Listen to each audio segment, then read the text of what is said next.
Welcome to ingress. आज देखेंगे atomic structure part 2।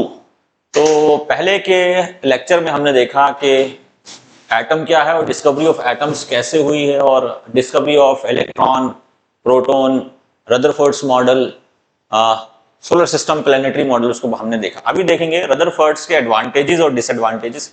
Rutherford का मॉडल जो है वो एक टर्निंग पॉइंट रहा है एटॉमिक स्ट्रक्चर में, या फिर हम देखेंगे क्वांटम मैकेनिक्स के लिए रदरफोर्ड का मॉडल जो है वो काफी हेल्पफुल है, क्योंकि रदरफोर्ड के मॉडल के बाद ही क्वांटम मैकेनिक्स या क्वांटम फिजिक्स डेवलप हुआ। तो रदरफोर्ड के मॉडल के कुछ एडवांटेज डिसएडवांटेज देखते हैं। तो पहले देखते हैं advantages of Rutherford's model. Advantage क्या है? He discovered the presence of nuclei. उन्होंने एक न्यूक्लिया नए पार्टिकल की डिस्कवरी करी। न्यूक्लियस की डिस्कवरी या न्यूक्लियस का जो कॉन्सेप्ट है ये रदरफोर्ड ने दिया।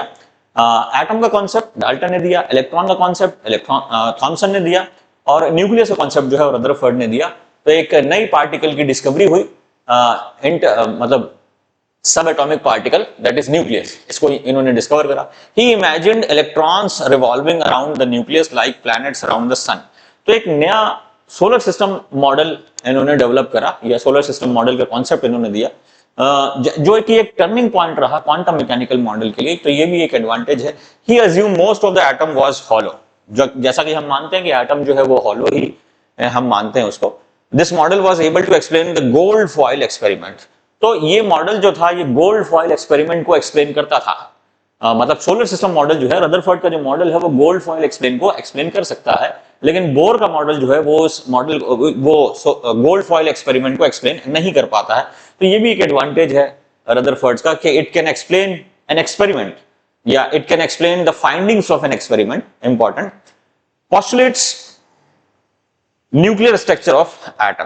तो ये जो है एक न्यूक्लियर स्ट्रक्चर बताता है, मतलब न्यूक्लियस के चारों तरफ इलेक्ट्रॉन जो है कैसे रिवॉल्व करते हैं, या सोलर सिस्टम मॉडल को एक्सप्लेन करता है। डिसएडवांटेजेस में देखें अगर हम, तो disadvantages were not according to Maxwell's principle and could not explain for the steadiness of the atom.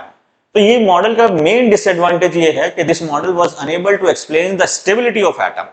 हाँ, रदरफोर्ड का मॉडल न्यूट्रलिटी ऑफ एटम को तो एक्सप्लेन करता है, लेकिन स्टेबिलिटी ऑफ एटम को एक्सप्लेन नहीं करता according to Maxwell's electromagnetic radiation theory. देखिए ये जो है मैक्सवेल, MAXWEL, ये आप ध्यान रखें, ये WELL और ये M है।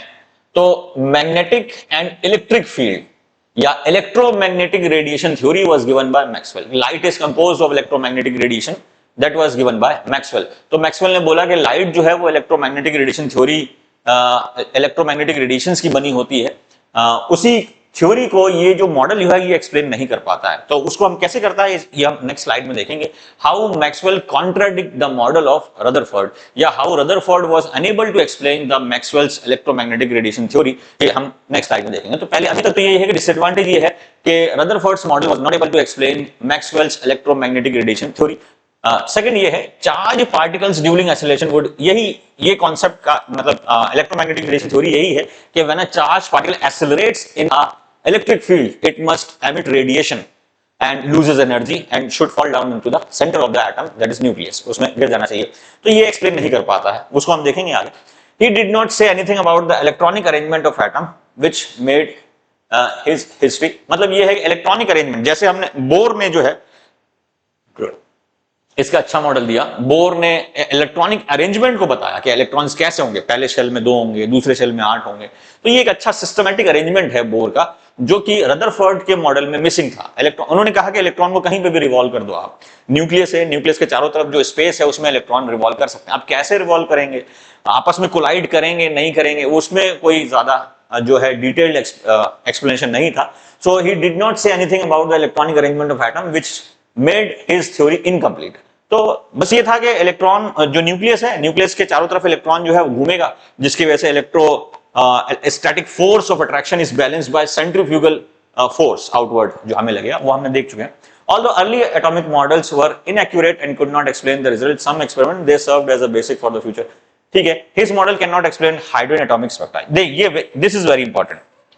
उनका मॉडल जो है वो हाइड्रोजन स्पेक्ट्रा को एक्सप्लेन नहीं करता। ये हाइड्रोजन स्पेक्ट्रा क्या है, लाइन स्पेक्ट्रा क्या है, फाइन स्पेक्ट्रा क्या है, ये भी हम आगे जाके देखेंगे।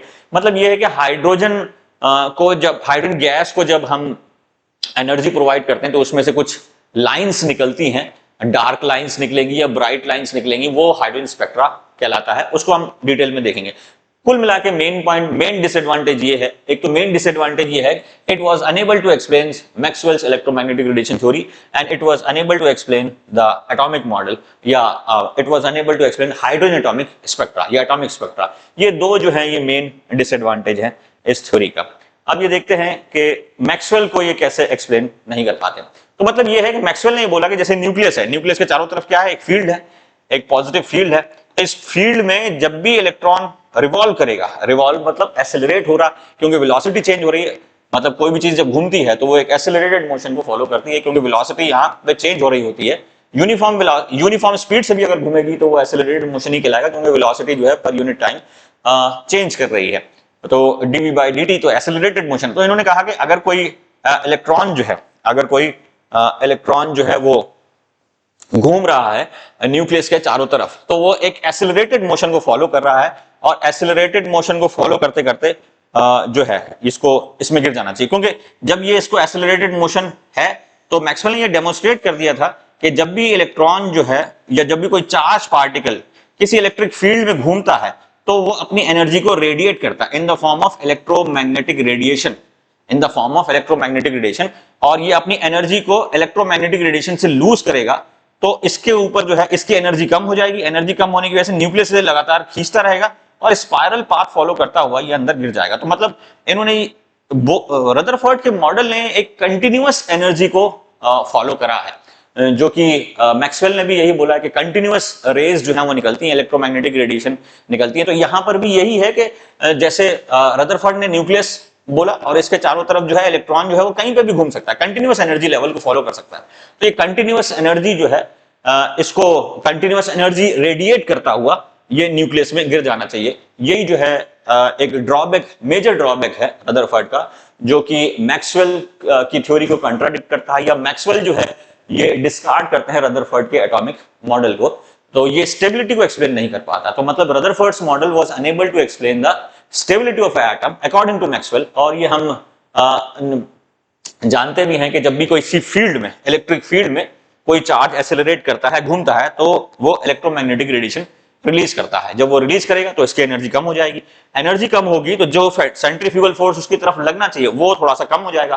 कम हो जाएगा तो न्यूक्लियस जो है उसे अंदर की तरफ खींच लेगा, और ये ऐसा कंटिन्यूअस होता रहेगा तो इलेक्ट्रॉन अल्टीमेटली न्यूक्लियस में गिर जाना चाहिए। तो ये यहाँ पर ये मेन इंपॉर्टेंट डिसएडवांटेज रहा। इसको जो है वो नील बोर ने एक्सप्लेन करा बाद में। कैसे करा? क्वांटाइज्ड जो है एनर्जी को माना। उन्होंने माना कि एनर्जी जो है वो कंटिन्यूअस नहीं है, मतलब कोई इलेक्ट्रॉन स्पाइरल पाथ फॉलो कर ही नहीं सकता, या एक पर्टिकुलर एनर्जी से पीछे जा ही नहीं सकता वो, जो कि क्वांटाइज्ड एनर्जी कॉन्सेप्ट था जो कि बोर ने दिया, जिसको हमने एक्सेप्ट कर लिया बाद में। इसीलिए रदरफोर्ड से अच्छा मॉडल बोर का मॉडल माना जाता है। अब ये है कि डिस्कवरी ऑफ न्यूट्रॉन, ठीक है, पहले जो है एटम की डिस्कवरी हुई, एटम के डिस्कवरी के बाद इलेक्ट्रॉन की डिस्कवरी हुई कैथोड रे एक्सपेरिमेंट से, फिर उसके बाद न्यूक्लियस की डिस्कवरी हुई अल्फा स्कैटरिंग एक्सपेरिमेंट या गोल्ड फॉइल एक्सपेरिमेंट। उसके बाद जो है वो प्रोटॉन की डिस्कवरी हुई, जैसे कि एनोड रे experiment, canal raise. Canal raise में आपको ये ध्यान रखना है, कैनाल रेज ओरिजिनेट या forms between cathode and anode. वो किसी की सरफेस में नहीं बनती, बल्कि कैथोड और एनोड के बीच के एरिया में जो गैस है उसके आयनाइज होने से बनती है, दैट इज इंपॉर्टेंट। और एनोड रेज का E/m जो रेशियो है वो नेचर ऑफ गैस पे डिपेंड करता है। ये इंपॉर्टेंट पॉइंट है। अब ये सब होने के बाद रदरफोर्ड्स का मॉडल आया। रदरफोर्ड के मॉडल के होने के बाद सारी डिस्कवरी हुई। तो उसके बाद एक डिस्कवरी है न्यूट्रॉन की। तो न्यूट्रॉन की डिस्कवरी करी है चैडविक ने। अब हमारे पास काफी सारे पार्टिकल हो गए हैं, अब इनको याद कैसे करें? तो पार्टिकल है, डिस्कवर है, उसके लिए एक ट्रिक है, आधी ईंट पर पागल नाचे, ऐसे याद कर सकते हैं। आधी ईंट पर पगली नाचे, ऐसे याद कर सकते हैं। आधी ईंट पर पगली नाचे। आ का मतलब क्या है? एटम। ए का मतलब क्या है? एटम। डी का मतलब क्या है? डाल्टन। डी का मतलब क्या है? डाल्टन। तो atom was discovered by Dalton, या concept of atom was highly enlightened by Dalton. हालांकि जो है एटम का कॉन्सेप्ट जो है वो, एटम वर्ड जो है वो किसी और ने दिया था, लेकिन एटम के ऊपर प्योरी थ्योरी और एटम को एज अ कॉन्स्टिट्यूएंट पार्टिकल जो है वो डाल्टन ने माना। तो एटम का क्रेडिट जो है वो डाल्टन को जाता है। फिर ई का मतलब ये electron. Electron was discovered by Thomson. T का मतलब है थॉमसन, इलेक्ट्रॉन थॉमसन ने डिस्कवर करा। पी का मतलब है प्रोटॉन, और जी का मतलब है गोल्डस्टीन, प्रोटॉन जो है वो गोल्डस्टीन ने डिस्कवर करा। एन का मतलब है न्यूट्रॉन, और सी का मतलब है चैडविक। तो ये हमारा आधी ईंट पर पगली नाचे, इसे आप याद कर सकते हो। तो ये आपको ये एक पार्टिकल्स और उनके डिस्कवरी जिन्होंने की उनको याद करने में आसानी होगी। आधी ईंट पर पगली नाचे, ऐसे याद कर सकते हैं। अब ये जो है ये आया कैसे, न्यूट्रॉन का कॉन्सेप्ट कैसे आया? तो ये न्यूट्रॉन का कॉन्सेप्ट जो है कि बेरिलियम पे जब हीलियम का बॉम्बार्डमेंट करा गया तो हमारे पास कुछ न्यू पार्टिकल निकल के आए। मतलब रेडियो एक्टिव फिनोमिना एक तरीके का है। रेडियो एक्टिव फिनोमिना में न्यूट्रॉन्स निकलते हैं। वो आपको पता है कि जब यूरेनियम के ऊपर हम हीलियम पार्टिकल डालते हैं या न्यूट्रॉन का बॉम्बार्डमेंट करते हैं तो यूरेनियम जो है वो बेरियम और क्रिप्टॉन में निकल जाता है और 3 न्यूट्रॉन प्रोड्यूस करता है। तो वो न्यूट्रॉन जो है वो रेडियो एक्टिविटी की वजह से डेवलप या प्रोड्यूस हुए। उसकी थ्योरी बेरिलियम के ऊपर हीलियम का बॉम्बार्डमेंट से फिर न्यूट्रॉन की डिस्कवरी हुई, जो कि चैडविक ने करी। इंपॉर्टेंट, तो चैडविक डिस्कवर्ड न्यूट्रॉन, इंपॉर्टेंट। अब ये न्यूट्रॉन के डिस्कवर होने के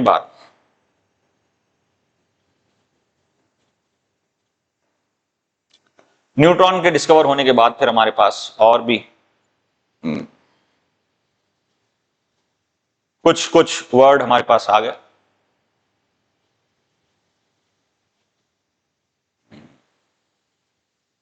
ये now neutron is subatomic particle having a mass equal to that of hydrogen atom and carrying no electrical charge।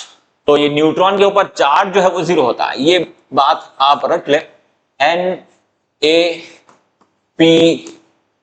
Nappy, ये E/m रेशियो है। E/m रेशियो मतलब न्यूट्रॉन का E/m रेशियो सबसे कम, क्योंकि E न्यूट्रॉन का क्या है, 0 है, और E/m रेशियो इलेक्ट्रॉन का सबसे ज्यादा। तो नैपी ये important, very important, E/m ratio.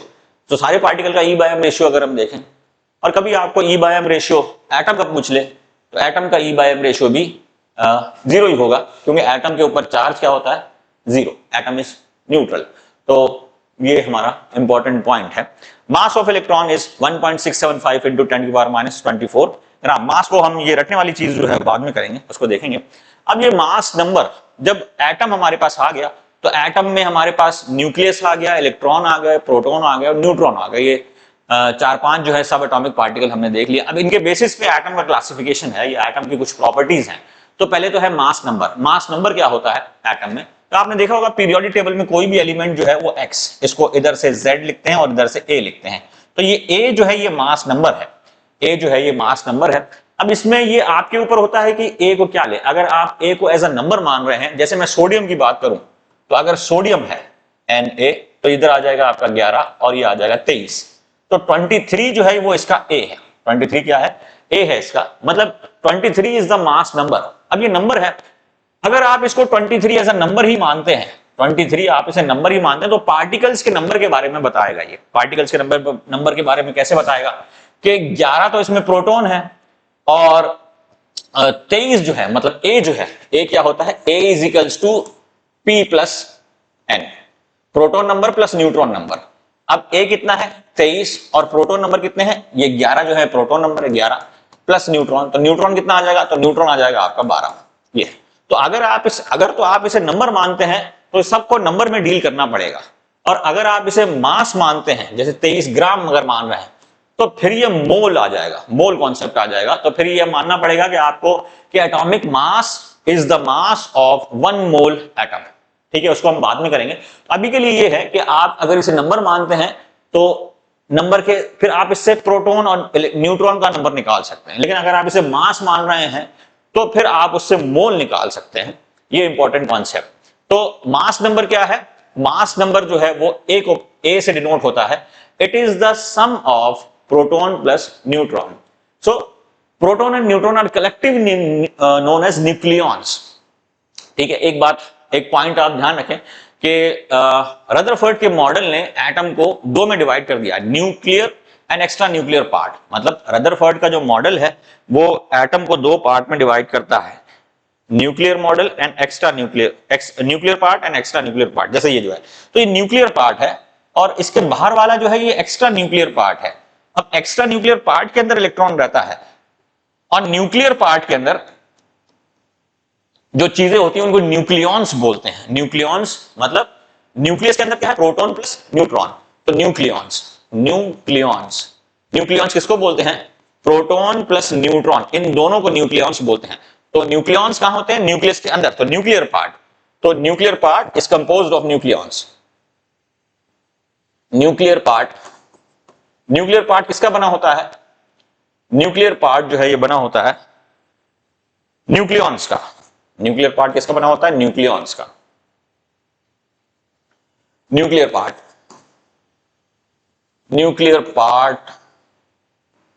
Is composed of nucleons. और न्यूक्लियॉन्स क्या है, प्रोटॉन प्लस न्यूट्रॉन। और एक्स्ट्रा न्यूक्लियर पार्ट जो है ये इलेक्ट्रॉन का बना होता है। Extra nuclear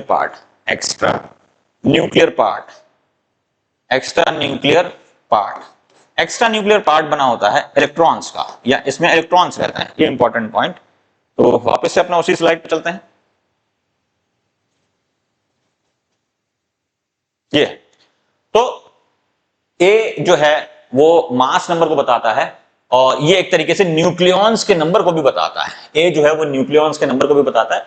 the total number of proton and neutron in the nucleus is called as mass number of the atom. It is generally denoted by A. तो अगर आप ए को एज अ नंबर मान रहे हो तो ये न्यूक्लियॉन्स के नंबर को बताएगा। और ए को अगर आप ग्राम में काउंट कर रहे हैं, जैसे 23 ग्राम, तो वो मोल कॉन्सेप्ट में आ जाएगा। तो वो एक मोल एटम के मास को बताएगा। यानी 23 ग्राम सोडियम का मास नंबर या सोडियम का एटॉमिक नंबर जो है वो सोडियम का मास नंबर जो है वो 23 है। तो 23 एज अगर आप नंबर ले रहे हैं तो ये प्रोटॉन प्लस न्यूट्रॉन का सम है। प्रोटॉन कितने, 11, तो न्यूट्रॉन कितने हो जाएंगे, 12 हो जाएंगे। और अगर आप इसे ग्राम में मान रहे हैं तो ये मोल कॉन्सेप्ट में चला जाएगा। मतलब 23 gram is the mass of 1 mole sodium atom. उसको हम करेंगे बाद में, लेकिन अभी आप ये ध्यान रखें ये 23 को कैसे यूज कर सकते हैं।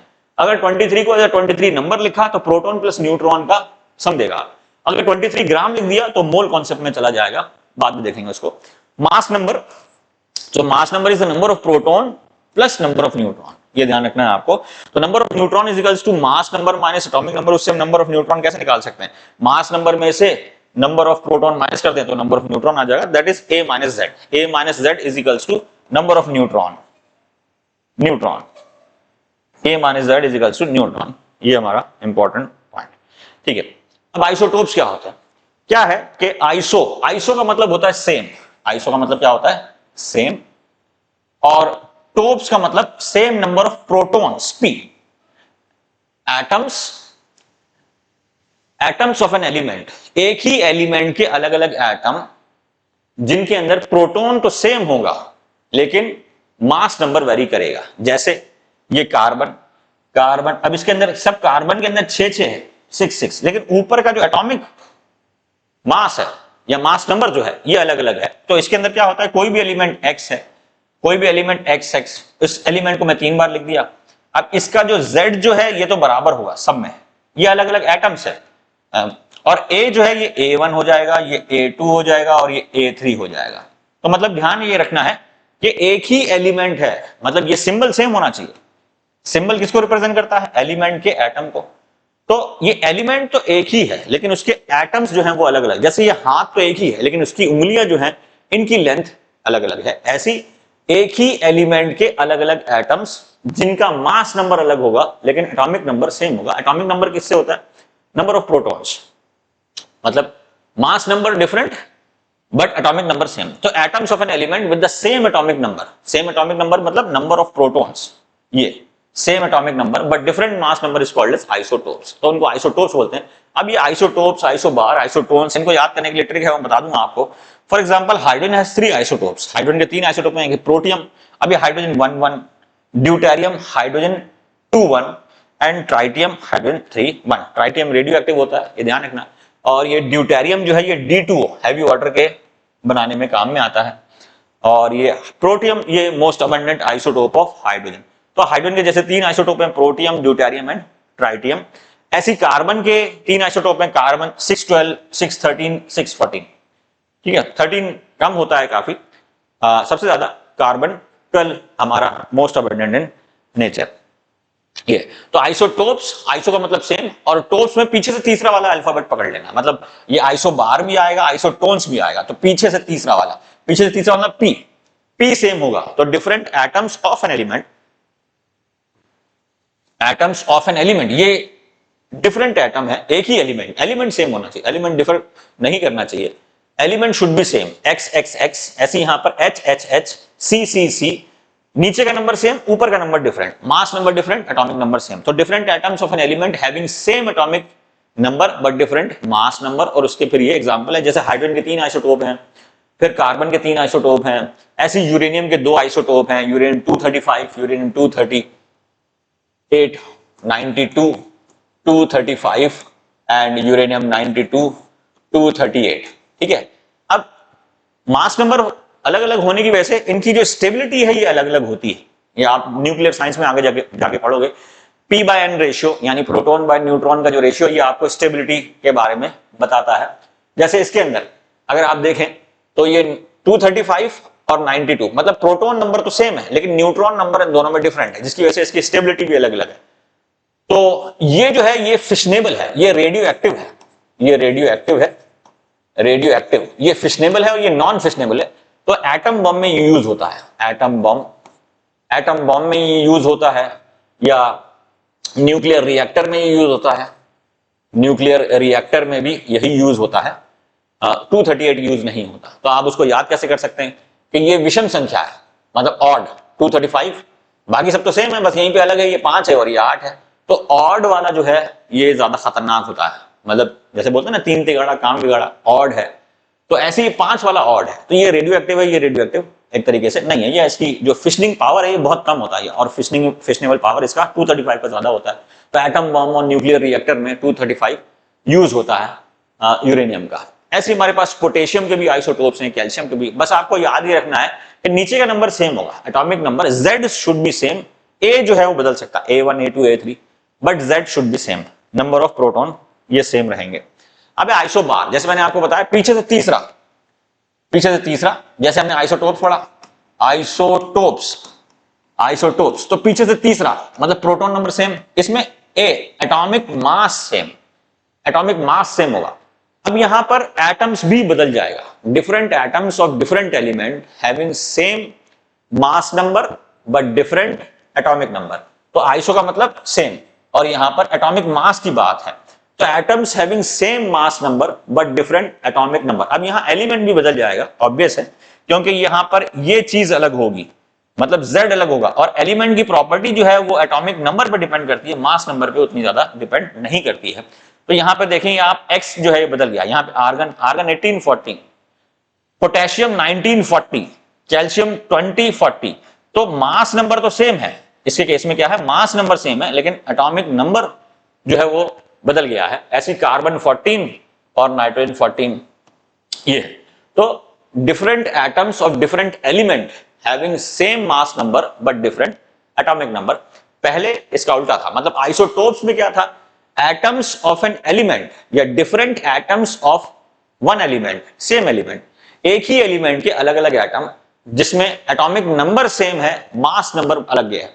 इसके केस में, आइसोबार के केस में, एटॉमिक मास सेम है, ऊपर वाला सेम है, नीचे वाला अलग अलग है, और सिंबल भी अलग अलग होगा।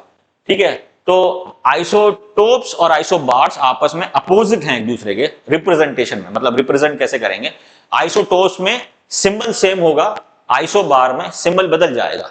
आइसोटोप्स में एटॉमिक मास बदल जाएगा, आइसोबार में एटॉमिक मास सेम रहेगा। आइसोटोप्स में एटॉमिक नंबर सेम होगा, आइसोबार्स में एटॉमिक नंबर बदल जाएगा। मतलब जो चीजें आइसोटोप्स में सेम है वो यहां पे बदल जाएंगी। ठीक है, बस उसका उल्टा है। अब आइसो का मतलब सेम और टोप्स मतलब पीछे से प्रोटॉन नंबर सेम है, और यहां पर एटॉमिक मास जो है ये सेम है। ठीक है, ये इंपॉर्टेंट आइसोबार्स। अब आइसोटोन्स, फिर हमारा ये है आइसोटोन्स मतलब same neutrons, atoms having same number of neutron. जैसे अब इधर 14 और 30, अब आपको पता है Z माइनस या A minus Z, A minus Z is equals to neutron. अब इसके केस में न्यूट्रॉन कितने हैं 16, इसके केस में भी न्यूट्रॉन कितने हैं 16, इसके केस में भी कितने हैं 16, मतलब सल्फर, फास्फोरस और सिलिकॉन, सिलिकॉन 1430, फास्फोरस 1531 और सल्फर 1632 आपस में आइसोटोन्स है। आइसोटोन्स मतलब यह है कि पीछे से तीसरा जो है अल्फाबेट वो सेम होगा, मतलब न्यूट्रॉन नंबर इसमें सेम हो जाएंगे। आइसोटोप्स में प्रोटॉन नंबर सेम होंगे, आइसोबार में एटॉमिक मास सेम हो जाएगा और आइसोटोन्स में न्यूट्रॉन नंबर सेम होगा। ये इंपॉर्टेंट पॉइंट है, मतलब ये तीन तरह के होंगे। अब इसके बाद जो है आपको ये देखना है कि एकदम से ये सब चीजें आने के बाद जो है एक क्वांटम मैकेनिकल मॉडल जो है उसकी तरफ जो है वो लोग डेवलपमेंट आने लगा। लेकिन क्वांटम मैकेनिकल मॉडल या बोर्स मॉडल पढ़ने के लिए आपको कुछ लाइट के ऊपर जो रिसर्च करी साइंटिस्ट ने उसको पढ़ना पड़ेगा, क्योंकि हम स्पेक्ट्रा को पढ़ते हैं और स्पेक्ट्रा की हेल्प हमें, स्पेक्ट्रा जो है वो हमें हेल्प करता है बोर के मॉडल को समझने में, या बोर का मॉडल जो है वो एक्सप्लेन करता है स्पेक्ट्रा को समझने में। तो स्पेक्ट्रा और बोर का मॉडल काफी ज्यादा रिलेटेड है। अब स्पेक्ट्रा जो है वो mainly arrangement of different wavelengths इनको बोलते हैं, या अरेंजमेंट ऑफ डिफरेंट फ्रीक्वेंसीज, या अरेंजमेंट ऑफ डिफरेंट एनर्जीज, उनको बोलते हैं स्पेक्ट्रा। तो स्पेक्ट्रा को पढ़ने के लिए आपको पहले ये समझना पड़ेगा कि लाइट का नेचर क्या है। तो लाइट के नेचर के बारे में काफी ज्यादा एम्बिग्यूटी रही है। कुछ लोग बोलते हैं लाइट जो है वो पार्टिकल नेचर है, कुछ लोग बोलते हैं लाइट जो है वो वेव नेचर है, कुछ लोग बोलते हैं ड्यूअल नेचर है, दोनों ही है। तो उसको समझने के लिए आपको कुछ थ्योरीज पढ़नी पड़ेंगी। तो नेचर ऑफ इलेक्ट्रोमैग्नेटिक रेडिएशन, अब लाइट क्या है, इलेक्ट्रोमैग्नेटिक रेडिएशन है। तो नेचर ऑफ इलेक्ट्रोमैग्नेटिक रेडिएशन, पहली थ्योरी कॉर्पस्कुलर थ्योरी, तो ये न्यूटन ने दी थी कि light is composed of colourful particles. जैसे वो जेम्स आता है, आपने जेम्स खाई होंगी, तो जेम्स के अंदर क्या है, वो कलरफुल, जैसे ये रेड, ब्लू, ग्रीन, ये ग्रीन, ऐसी पर्पल, ऐसे मान लें कई सारे पार्टिकल्स। तो इन सब के कॉम्बिनेशन, ये कलरफुल पार्टिकल्स जो है ये लाइट मिलके एक व्हाइट लाइट प्रोड्यूस करते हैं। when all seven colors that is Vibgyor they combine together they produce white light। तो न्यूटन का कॉन्सेप्ट ये है, और न्यूटन की जितनी भी चीजें हैं वो पार्टिकल के ऊपर ही है। मास इनटू एक्सेलरेशन, हमेशा मास लिया है तो पार्टिकल तो होगा। तो न्यूटन की कॉर्पस्कुलर थ्योरी है। तो कभी कॉर्पस्कुलर थ्योरी आ जाए तो कॉर्पस्कुलर मतलब पार्टिकल से है, और पार्टिकल का सारा कॉन्सेप्ट न्यूटन को जाता है, मतलब न्यूटन ने सिर्फ पार्टिकल पे ही काम करा ज्यादा। तो light is corpuscular in nature, light is composed of 7 color particles, 7 colorful particles Vibgyor, जैसे violet, indigo, blue, green, yellow, orange, red। ये जो है इन 7 कलरफुल पार्टिकल्स है। जैसे जेम्स के अंदर वो रंग बिरंगी गोलियां आती हैं, वैसे ही इन्होंने बोला कि लाइट जो है वो 7 कलर के पार्टिकल्स की मिलके बनती है। अब जो 7 कलर के पार्टिकल्स साथ में चलते हैं तो ये व्हाइट लाइट प्रोड्यूस करता है। फिर इन्होंने बताया कि 7 कलर को हम प्रिज्म से, इन 7 कलर को प्रिज्म से हम कर सकते हैं। तो मतलब VIBGYOR, ये डिस्पर्शन। तो dispersion is also discovered by Newton.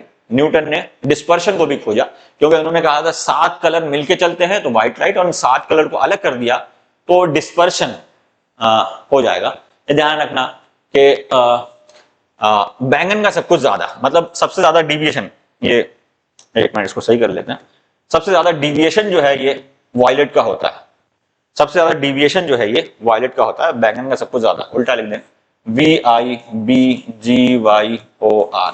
Red का सबसे कम होगा डिविएशन और वायलेट का सबसे ज्यादा होगा डिविएशन, मतलब बेंडिंग सबसे ज्यादा वायलेट की होगी। बैंगन का सब कुछ ज्यादा होता है, फ्रीक्वेंसी बैंगन की ज्यादा, एनर्जी बैंगन की ज्यादा, बेंडिंग बैंगन की ज्यादा, लेकिन फिर जो वेवलेंथ है वो बैंगन की कम हो जाएगी, क्योंकि हम एनर्जी और फ्रीक्वेंसी की टर्म में चीजों को चलते हैं। तो ये dispersion was also discovered by dispersion of light, dispersion of light discovered by Newton.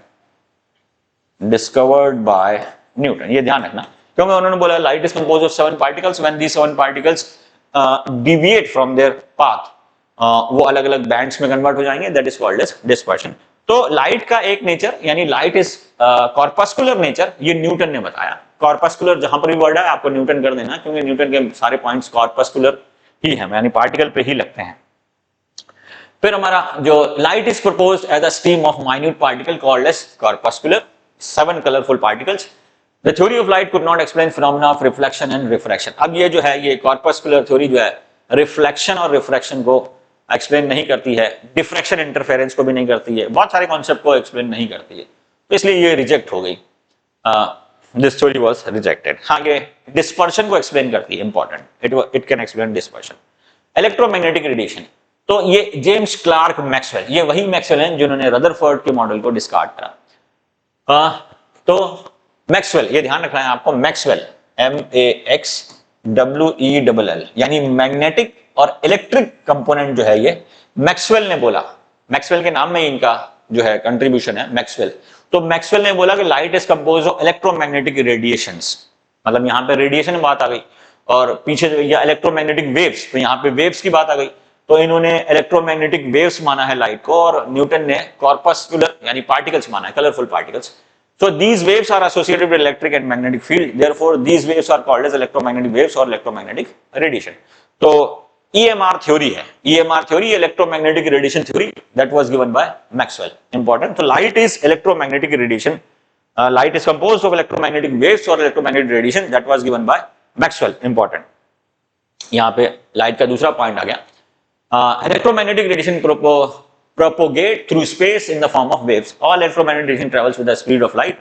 मतलब इन्होंने बोला कि जितने भी इलेक्ट्रोमैग्नेटिक रेडिएशन है वो स्पीड ऑफ लाइट से ट्रैवल करते हैं। इट रिक्वायर्स नो मीडियम, ये इंपॉर्टेंट पॉइंट है। Electromagnetic waves requires no medium for their transmission या propagation. The energy of electromagnetic radiation directly proportional to its frequency, inversely proportional to its wavelength. यानी energy जो है electromagnetic radiation का directly proportional to frequency, frequency के directly proportional होता है और inversely proportional होता है लैम्डा के। तो ये हमारा प्लैंक्स क्वांटम थ्योरी है, वहां से हम देखेंगे ये कि energy is directly proportional to frequency. ठीक है, तो अब ये कैरेक्टरिस्टिक्स ऑफ वेव, अब मैक्सवेल ने लाइट को वेव माना है, तो वेव की कुछ प्रॉपर्टीज है। पार्टिकल की प्रॉपर्टी तो बहुत शुरू से चली आ रही है, एक नया कॉन्सेप्ट वेव जो है वो थोड़ा नया कॉन्सेप्ट है एज कंपेयर टू पार्टिकल। पहले लोग जो है वो पार्टिकल को ही समझते थे, वेव्स को ज्यादा कुछ समझते नहीं थे, तो वेव्स की प्रॉपर्टीज को डिफाइन करना बहुत ज्यादा इंपॉर्टेंट है। तो वेव में जो है जो पार्टिकल जो है ये ऑसिलेट करता है ऊपर और नीचे ऐसे, तो मैक्सिमम अपनी मीन पोजीशन से जितना मैक्सिमम ऊपर जाता है उसको बोलते हैं एम्पलीट्यूड। अपनी मीन पोजीशन से जितना मैक्सिमम ऊपर जाएगा ये मैक्सिमम, ये इसको बोलेंगे एम्पलीट्यूड। अब इसमें ऊपर का जो पोर्शन है अपनी मीन पोजीशन से अगर ऊपर जाएगा, पॉजिटिव वे में जाएगा, तो उसको बोलते हैं क्रस्ट, इसको क्रस्ट बोलते हैं। और नीचे बोलते हैं ये आता है ट्रफ, ये नीचे वाला पोर्शन जो है नीचे ट्रफ आता है, तो क्रस्ट और ट्रफ बनाता है ये। अब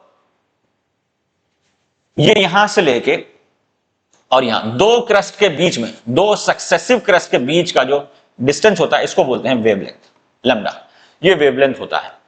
अब number of waves passing through a point per second, एक सेकेंड से कितनी वेव्स पास कर रही हैं, that is called as frequency.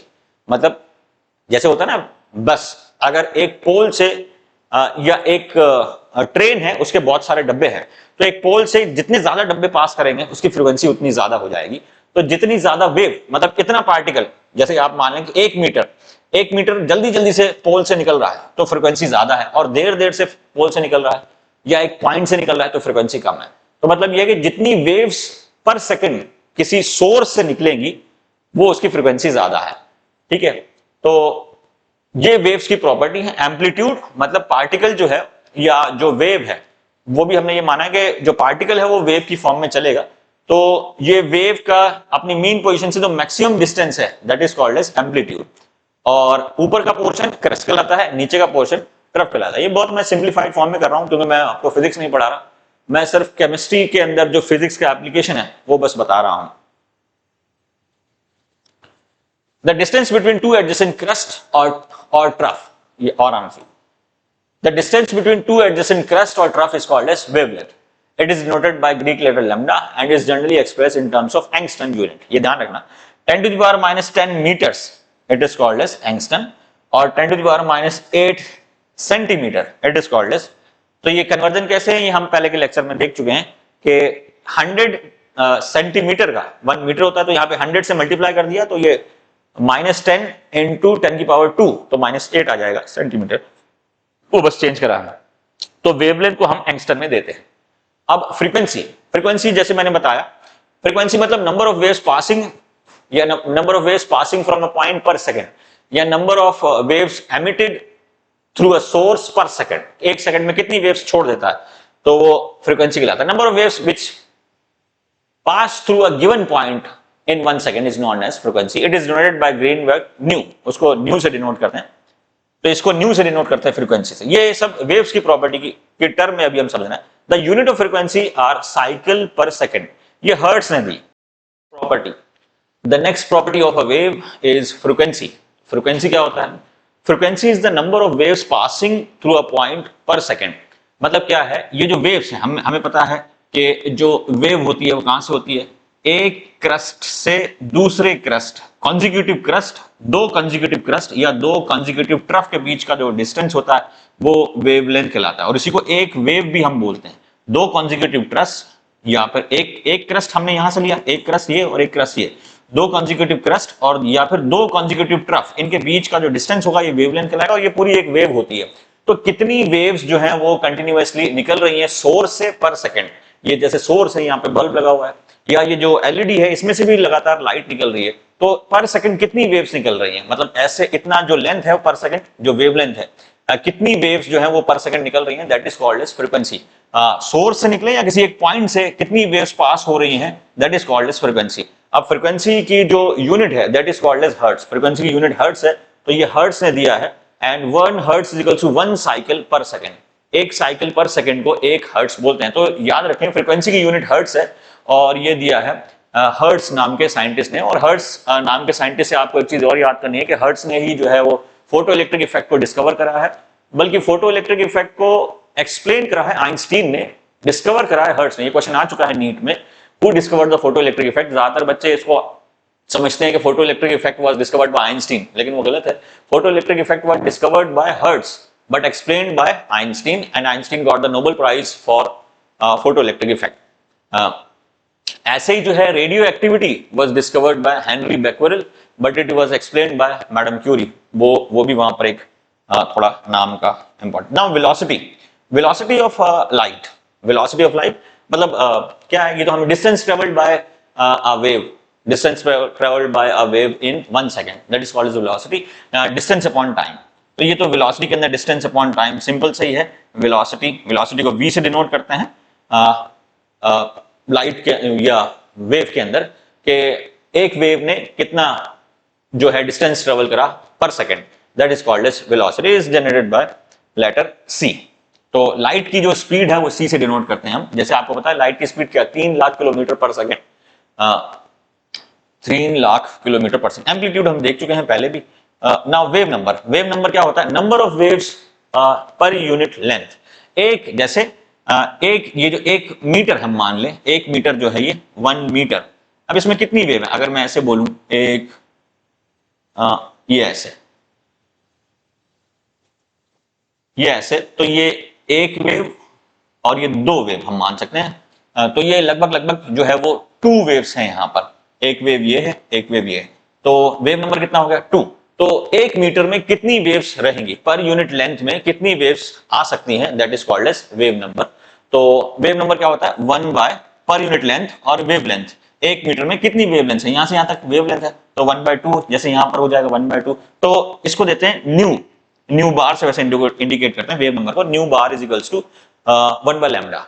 1 metre पर यूनिट लेंथ बाय लैम्डा, कितनी वेव लेंथ कितनी है। अगर वेव लेंथ ज्यादा होगी, अगर वेव बड़ी है तो पर यूनिट लेंथ कम वेव नंबर आएगा, और वेव्स अगर छोटी हैं तो वेव लेंथ अगर कम है तो पर लेंथ जो है, पर यूनिट लेंथ जो है वो वेव्स ज्यादा आएंगी।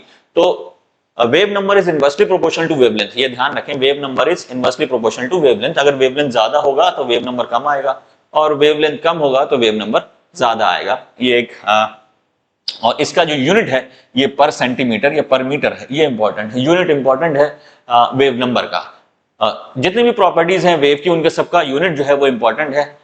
जैसे वेवलेंथ का यूनिट क्या है, मीटर या सेंटीमीटर या एंगस्टन। फ्रीक्वेंसी का यूनिट क्या है, हर्ट्ज या साइकिल पर सेकंड। वेलोसिटी का यूनिट क्या है, मीटर पर सेकंड। और वेव नंबर का यूनिट क्या है, 1 by lambda, that is per centimetre या पर मीटर, ये वेव नंबर का यूनिट है। Now relationship between wavelength, frequency and velocity, तो हमें पता है c is equals to nu lambda, ये important relationship, very very important relationship, c is equals to nu into lambda, मतलब wavelength और फ्रीक्वेंसी का जो मल्टीपल है, जो इनका प्रोडक्ट है, वो स्पीड ऑफ लाइट या वेलोसिटी ऑफ लाइट के बराबर होता है। तो हम इलेक्ट्रोमैग्नेटिक रेडिएशन, यानी light is a form of electromagnetic radiation, तो उसके केस में हमारा जो c is equals to nu into lambda, ये हमारा c जो आता है ये 3 इंटू 10⁸ मीटर पर सेकंड, यानी 3 लाख किलोमीटर पर सेकंड भी बोल सकते हैं, यानी 3 इंटू 10⁻, इसमें 5 किलोमीटर पर सेकंड, क्योंकि 1000 मीटर का 1 किलोमीटर होता है, तो यहाँ 10⁻³ से डिवाइड कर दिया तो किलोमीटर में कन्वर्ट हो गया, तो 3 लाख किलोमीटर पर सेकंड में आ जाएगा, ये ध्यान रखना, 3 लाख किलोमीटर पर सेकंड। अब थोड़ा सा इंटरेस्टिंग फैक्ट ये भी है कि अर्थ से मून का जो डिस्टेंस है, अर्थ से मून का जो डिस्टेंस है, ये भी 3 लाख किलोमीटर है, यानी अगर आप अर्थ पर कोई टॉर्च जलाओगे तो उसका फोटोन मून पर 1 सेकंड में चला जाएगा। अगर ये जो हमारा रिफ्रैक्शन और ये सब फिनोमिना नहीं होगा तो सीधा स्ट्रेट लाइन, अगर एटमॉस्फेयर नहीं होगा तो सीधा एक स्ट्रेट लाइन फोटोन जो है फॉलो करता हुआ चला जाएगा 1 सेकंड में, यानी अर्थ और मून के बीच का जो डिस्टेंस है ये भी 3 लाख किलोमीटर के आसपास है। तो speed of light is 3 lakh kilometre per second, या 3 into 10⁸ metre per second, that is relationship between frequency, wavelength and speed of light. तो ये इंपॉर्टेंट है, c is equals to nu into lambda, c is equals to nu into lambda, और speed of light is equals to 3 into 10⁸ metre per second, यानी 3 lakh kilometre per second, और अर्थ और moon के बीच का भी डिस्टेंस यही है। ना इलेक्ट्रोमैग्नेटिक स्पेक्ट्रम होता क्या है? तो स्पेक्ट्रम वैसे देखें तो स्पेक्ट्रम होता है अरेंजमेंट ऑफ वेवलेंथ या arrangement of frequencies, increasing order बोले या डिक्रीजिंग ऑर्डर बोले, किसी भी ऑर्डर में आप अगर वेवलेंथ को लगाते हैं या फ्रीक्वेंसीज को लगाते हैं, वो एक स्पेक्ट्रम बनाता है। तो यहां पर इलेक्ट्रोमैग्नेटिक स्पेक्ट्रम की बात करेंगे, जो जितनी भी वेव्स हैं या जितना भी रेडिएशन है, इलेक्ट्रोमैग्नेटिक रेडिएशन, जैसे gamma, X, UV, visible, infrared, microwave, radio wave, ये सब जो है ये इलेक्ट्रोमैग्नेटिक स्पेक्ट्रम है। हमारे पास जो है वो कई सारे इलेक्ट्रोमैग्नेटिक रेडिएशन है, उनको हम वेवलेंथ के इंक्रीजिंग ऑर्डर में या डिक्रीजिंग ऑर्डर में अगर लगाएं, that is called as spectrum. अब क्योंकि हमने इलेक्ट्रोमैग्नेटिक रेडिएशन को हमने लगाया है, that is called as electromagnetic spectrum. So the arrangement of different types of electromagnetic radiation according to their increasing wavelength or decreasing frequency is known as electromagnetic spectrum. ये important है। Electromagnetic, जैसे यहाँ पर next slide में आपको दिखेंगे कि electromagnetic spectrum, ये हमारा जो है ये इलेक्ट्रोमैग्नेटिक स्पेक्ट्रम है। यहाँ पर ये वैसे आप इसको ऐसे भी याद कर सकते हैं, जैसे ये रेडियो वेव, अब इसका वेवलेंथ कितना है, ये वेवलेंथ की फॉर्म में लगा रखा है, सबसे ज्यादा वेवलेंथ होता है रेडियो वेव में, मतलब ये हजारों 10⁻³ और ये 1 से लेकर 10⁻³, फिर उसके बाद रेडियो वेव से जो ये हमारा डिक्रीजिंग ऑर्डर ऑफ वेवलेंथ है, डिक्रीजिंग ऑर्डर ऑफ वेवलेंथ आ जाएगा, वेवलेंथ का डिक्रीजिंग ऑर्डर वेवलेंथ हम इधर चल रहे हैं। तो सबसे कम जो वेवलेंथ है वो गामा का है, और 10⁻⁻13, और उससे ज्यादा जो है एक्स है, फिर उससे ज्यादा जो यूवी है, फिर विजिबल है, फिर इंफ्रारेड है, माइक्रोवेव एंड रेडियो वेव। तो रेडियो वेव का जो वेवलेंथ है वो सबसे ज्यादा होता है। हम मैं इसको ऐसे भी याद कराता हूं, कॉस गामा एक्स यूवी इन Mira, cos gamma X UV इन मीरा, बिल्कुल ऐसे याद कर लें आप, नहीं तो जैसे आपका ट्रिक है वैसे कर लें। ये इंक्रीजिंग ऑर्डर ऑफ वेवलेंथ है, वेवलेंथ जो है हम बढ़ रहा है जब हम लेफ्ट टू राइट चल रहे हैं, कॉस गामा एक्स यूवी इन मीरा। अब कॉस्मिक रेज जो है ये इलेक्ट्रोमैग्नेटिक रेडिएशन नहीं है, ये इंपॉर्टेंट, ये रेडिएशन तो है, ये रेडिएशन है, लेकिन इसके अंदर इलेक्ट्रोमैग्नेटिक कंपोनेंट नहीं होता, तो ये कॉस्मिक जो है वो इलेक्ट्रोमैग्नेटिक रेडिएशन नहीं है। लेकिन अगर आप वैसे जितने भी रेडिएशन अवेलेबल हैं हमारे पास, उन सबको अगर लगाएं तो उसमें कॉस्मिक की वेवलेंथ जो है वो सबसे कम होती है, although it is not electromagnetic radiation. ये EMR इसके अंदर नहीं होता, EMR ये नहीं है, EMR चालू होता है यहां से, EMR चालू होता है हमारा यहां से। तो इस पे कई बार क्वेश्चन जो हैं वो आए हैं इस स्पेक्ट्रम सीरीज को ही लेके। तो कॉस गामा एक्स यूवी इन मीरा, ऐसे ही याद करना है आपको, कॉस गामा एक्स यूवी इन मीरा। तो कितने हैं, 1 2 3 4 5 6 7 8, 8 है हमारे पास रेडिएशन, जिसमें से 7 जो है वो इलेक्ट्रोमैग्नेटिक रेडिएशन है। ये ईएमआर रेडिएशन है, गामा से लेके जो है रेडियो वेव तक, ये हमारा इलेक्ट्रोमैग्नेटिक रेडिएशन है। कॉस्मिक जो है वो इलेक्ट्रोमैग्नेटिक रेडिएशन नहीं है, लेकिन ये रेडिएशन है। कॉस्मिक मतलब एक्स्ट्रा टेरेस्ट्रियल स्पेस से हमारे पास जो रेडिएशन आता है, that is called as cosmic radiation. High energy radiation है, वेरी हाई एनर्जी रेडिएशन। तो अब ये है कि हमें पता है E इज इक्वल्स टू, हम जानते हैं E is equals to h c by lambda होता है, और E is equals to H nu भी होता है, E is equals to H nu भी होता है। तो अगर वेवलेंथ बढ़ेगा तो एनर्जी कम होगा, क्योंकि energy is inversely proportional to wavelength, और अगर वेवलेंथ कम होगा तो एनर्जी बढ़ जाएगा, ये है। तो अगर आप देखेंगे सबसे ज्यादा वेवलेंथ किसका है, वेवलेंथ सबसे ज्यादा है रेडियो वेव का। तो इसकी एनर्जी क्या है, अगर एनर्जी का ऑर्डर हम देखें, तो अगर एनर्जी वाइज अगर मैं लगाऊं इसको, तो पहले इसी को कर लेते हैं। एक मैं यहां पर कर देता हूं, ये क्या है, कॉस गामा एक्स यूवी इन मीरा, तो ये जो है ये वेवलेंथ का ऑर्डर है, ये ध्यान रखें, आप वेवलेंथ का ऑर्डर है, जो ऑर्डर आपने याद करा वो भी आपको याद करना है कि ये है किसका ऑर्डर। तो ये वेवलेंथ का इंक्रीजिंग ऑर्डर है, वेवलेंथ का इंक्रीजिंग ऑर्डर है। ये जो नंबर लिखा हुआ है ये भी वेवलेंथ है, ये तो खैर विजिबल का है, विजिबल के बारे में अभी हम बाद में देखेंगे। ये विजिबल है, विजिबल मतलब वायलेट से लेके और जो रेड है, रेड रीजन, ये भी विजिबल का स्पेक्ट्रम, मतलब विजिबल चालू होता है 3700 से लेके 7500 तक। नहीं तो आप ये याद कर सकते हैं, ये 4000 से लेके 8000 नैनोमीटर तक चलता है, एंगस्टन तक, सॉरी, ये 4000 से लेके 8000 एंगस्टन, ये एंगस्टन है, एंगस्टन। तो यहां पर ये कॉस गामा एक्स यूवी इन मीरा इंक्रीजिंग ऑर्डर है किसका, वेवलेंथ का। अब हमें पता है E is inversely proportional to lambda और E is directly proportional to nu. ये है हमारे पास दो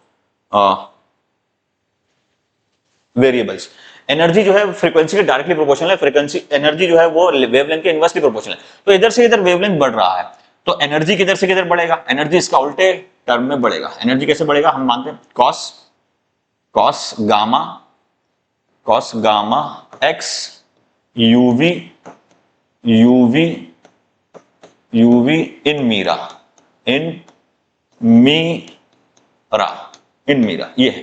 तो ये हमारा एनर्जी है, एनर्जी का ऑर्डर है। एनर्जी इधर से इधर क्या हो रहा है, कम हो रहा है, एनर्जी लेफ्ट टू राइट क्या हो रहा है, कम हो रहा है। और ये फ्रीक्वेंसी का भी ऑर्डर है, because energy is directly proportional to frequency, तो energy is directly proportional to frequency, तो फ्रीक्वेंसी का भी ऑर्डर यही है कि फ्रीक्वेंसी जो है हमारा, फ्रीक्वेंसी लेफ्ट टू राइट क्या हो रहा है, कम हो रहा है, फ्रीक्वेंसी लेफ्ट टू राइट क्या हो रहा है, कम हो रहा है। तो सबसे ज्यादा फ्रीक्वेंसी जो है वो कॉस्मिक की है। Cosmic radiations are very high energy radiation और radio waves are very low energy radiation, और रेडियो वेव का जो फ्रीक्वेंसी है ये काफी कम है। अब इसके अंदर टोटल 8 कंपोनेंट है हमारे, 8 कंपोनेंट को 4-4 में डिवाइड कर लेते हैं। 8 कंपोनेंट को 4-4 में हम डिवाइड कर लेते हैं। जैसे 8 कंपोनेंट हमारे कौन कौन से हैं, कॉस गामा एक्स यूवी इन मीरा, ये हमारे 8 कंपोनेंट है। 8 कंपोनेंट को 4-4 में डिवाइड कर लेते हैं, मतलब शुरू के 4, ये एनर्जी के ऑर्डर में लिखा है 1 2 3 4, और बाद के 4 ये यहाँ के ये 4, ये है ये 4।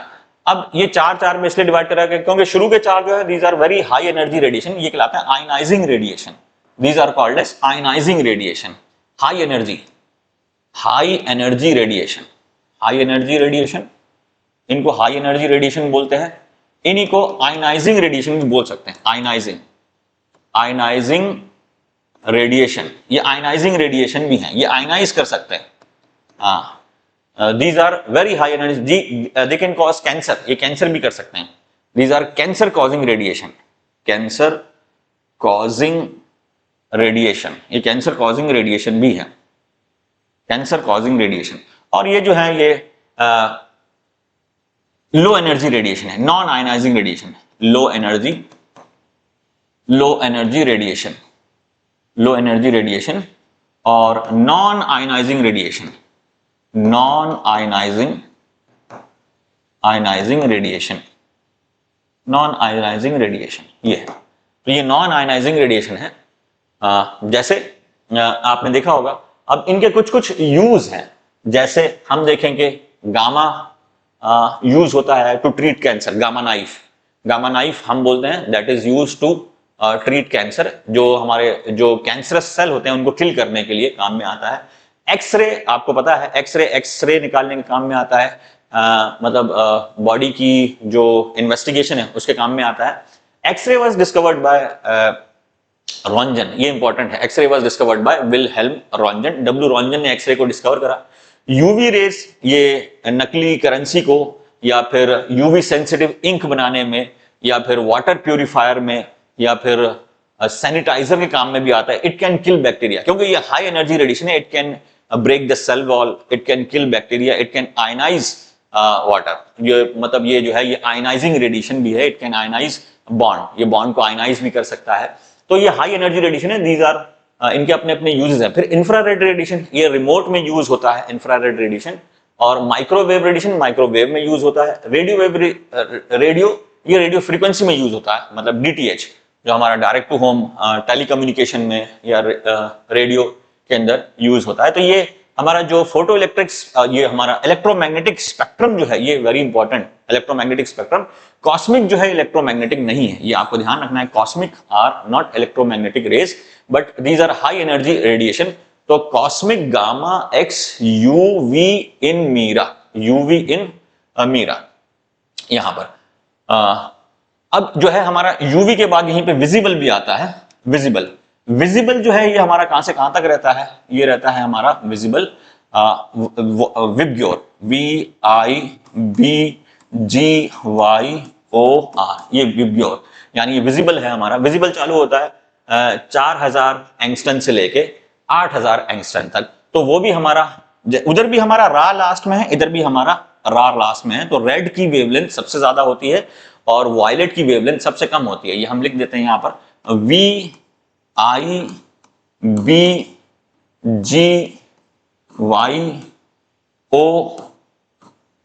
विबग्योर। तो ये है violet, indigo, blue, green, yellow, orange, red. तो रेड की वेवलेंथ सबसे ज्यादा है।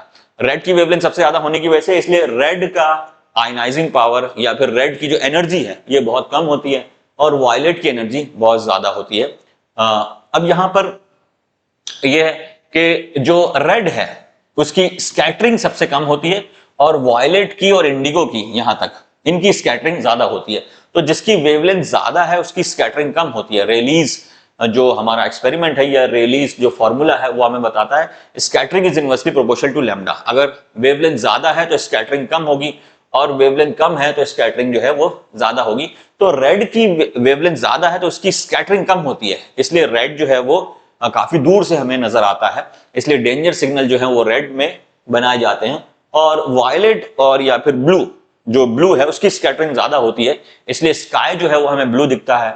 ओशियन या वाटर बॉडीज वो भी हमें ब्लू दिखती है और इसलिए ब्लू जो है वो डेंजर सिग्नल बनाने में काम में नहीं आता, क्योंकि वो स्कैटर ज्यादा करता है। स्कैटर ज्यादा करता है तो शार्प नजर नहीं आता, बिल्कुल पिन पॉइंट नजर नहीं आता, फैला हुआ नजर आता है। इसलिए ब्लू कलर जो है वो ज्यादा स्कैटर करता है। Sky appears to be blue या milk sometimes appears to be blue. दूध जो है वो भी हल्का सा नीला नजर आता है, क्योंकि दूध जो है वो कोलाइडल सॉल्यूशन होता है और कोलाइडल सॉल्यूशन स्कैटरिंग करते हैं। तो वो हम बाद में देखेंगे। अभी देखते हैं ये फोटो इलेक्ट्रिक इफेक्ट। तो एक टॉपिक है हमारा photo electric effect. Photo electric effect ये सब जो है ये साइंस चल रहा था लाइट को ऑब्जर्व या लाइट की प्रॉपर्टी को स्टडी करने के लिए। तो photo electric effect was discovered bye hertz, जैसे मैंने पहले बताया आपको, हाइंड्रिंग हर्ट्ज। तो इन्होंने फोटो इलेक्ट्रिक इफेक्ट डिस्कवर करा। इन्होंने देखा कि when a light of suitable frequency, light of suitable frequency strikes a metal, electrons are ejected. कोई भी एक लाइट है वो मेटल को अगर स्ट्राइक करेगी, लेकिन बात यह है कि लाइट के पास सूटेबल फ्रीक्वेंसी होना चाहिए। फ्रीक्वेंसी क्या है? Number of photons passing through a point या number of waves emitted by a source per second. तो अगर फ्रीक्वेंसी, अब लाइट के पास दो चीज, एक और प्रॉपर्टी होती है that is called as intensity. बच्चों को फ्रीक्वेंसी और इंटेंसिटी में थोड़ा कंफ्यूजन होता है। ये अभी हम एक साइमुलेशन प्रोजेक्ट अभी हम चलाएंगे, एक एक्सपेरिमेंट अभी हम करेंगे, उससे आपको कंफर्म हो जाएगा कि फ्रीक्वेंसी और इंटेंसिटी में क्या डिफरेंस है। तो when a light of suitable frequency, ये इंपॉर्टेंट है, सूटेबल फ्रीक्वेंसी होना चाहिए, सूटेबल एक कम से कम फ्रीक्वेंसी होना चाहिए उस लाइट के पास। फ्रीक्वेंसी और इंटेंसिटी में क्या रिलेशन है अभी हम करेंगे। तो अभी तो ये है कि लाइट जो हम डाल रहे हैं उसके पास कम से कम फ्रीक्वेंसी होना चाहिए ताकि वो इलेक्ट्रॉन को इजेक्ट कर सके। हर फ्रीक्वेंसी पे इलेक्ट्रॉन इजेक्ट नहीं होगा, एक मिनिमम फ्रीक्वेंसी पे इलेक्ट्रॉन इजेक्ट होगा, और जब इलेक्ट्रॉन इजेक्ट हुआ वो सर्किट में आएगा और करंट को प्रोड्यूस करेगा, that is called as photoelectric effect. The phenomena is known as photoelectric effect. The emitted electron are called as photoelectrons. इसको कैसे डायग्रामेटिकली समझें, तो डायग्रामेटिकली हम ऐसे समझ सकते हैं, ये इसका सेटअप है, इधर ये है। तो इसमें क्या होता है कि एक हम मेटल इलेक्ट्रोड लेते हैं, मेटल इलेक्ट्रोड जिनका आयनाइजेशन एनर्जी जो है, आयनाइजेशन, हम ऐसा एलिमेंट लेते हैं जिसकी आयनाइजेशन एनर्जी कम हो। आयनाइजेशन एनर्जी का मतलब ये है कि कम एनर्जी पे ही वो इलेक्ट्रॉन छोड़ दे। तो इस पे हम फिर अल्ट्रावायलेट लाइट या फिर वायलेट, अल्ट्रावायलेट लाइट हम हाई एनर्जी का रेडिएशन डालते हैं, या फिर लो हाई फ्रीक्वेंसी का जो है हम रेडिएशन डालते हैं। फ्रीक्वेंसी इसकी हाई होनी चाहिए, जो भी हम रेडिएशन डाल रहे हैं उसकी फ्रीक्वेंसी हाई होनी चाहिए। तो इसमें ये जो मेटल इलेक्ट्रोड है इसको हम कैथोड बना देते हैं। ये कैथोड हमने बना दिया है, नेगेटिव से कर दिया है ताकि इलेक्ट्रॉन को रिपेल कर सके। तो इसके ऊपर जब ये इलेक्ट्रोमैग्नेटिक रेडिएशन टकराता है, सूटेबल फ्रीक्वेंसी का कम से कम फ्रीक्वेंसी होना चाहिए, कुछ फ्रीक्वेंसी होना चाहिए जिसपे इलेक्ट्रॉन छोड़ेगा। वो फ्रीक्वेंसी अगर हम दे देते हैं इसको तो ये इलेक्ट्रॉन को एमिट करता है।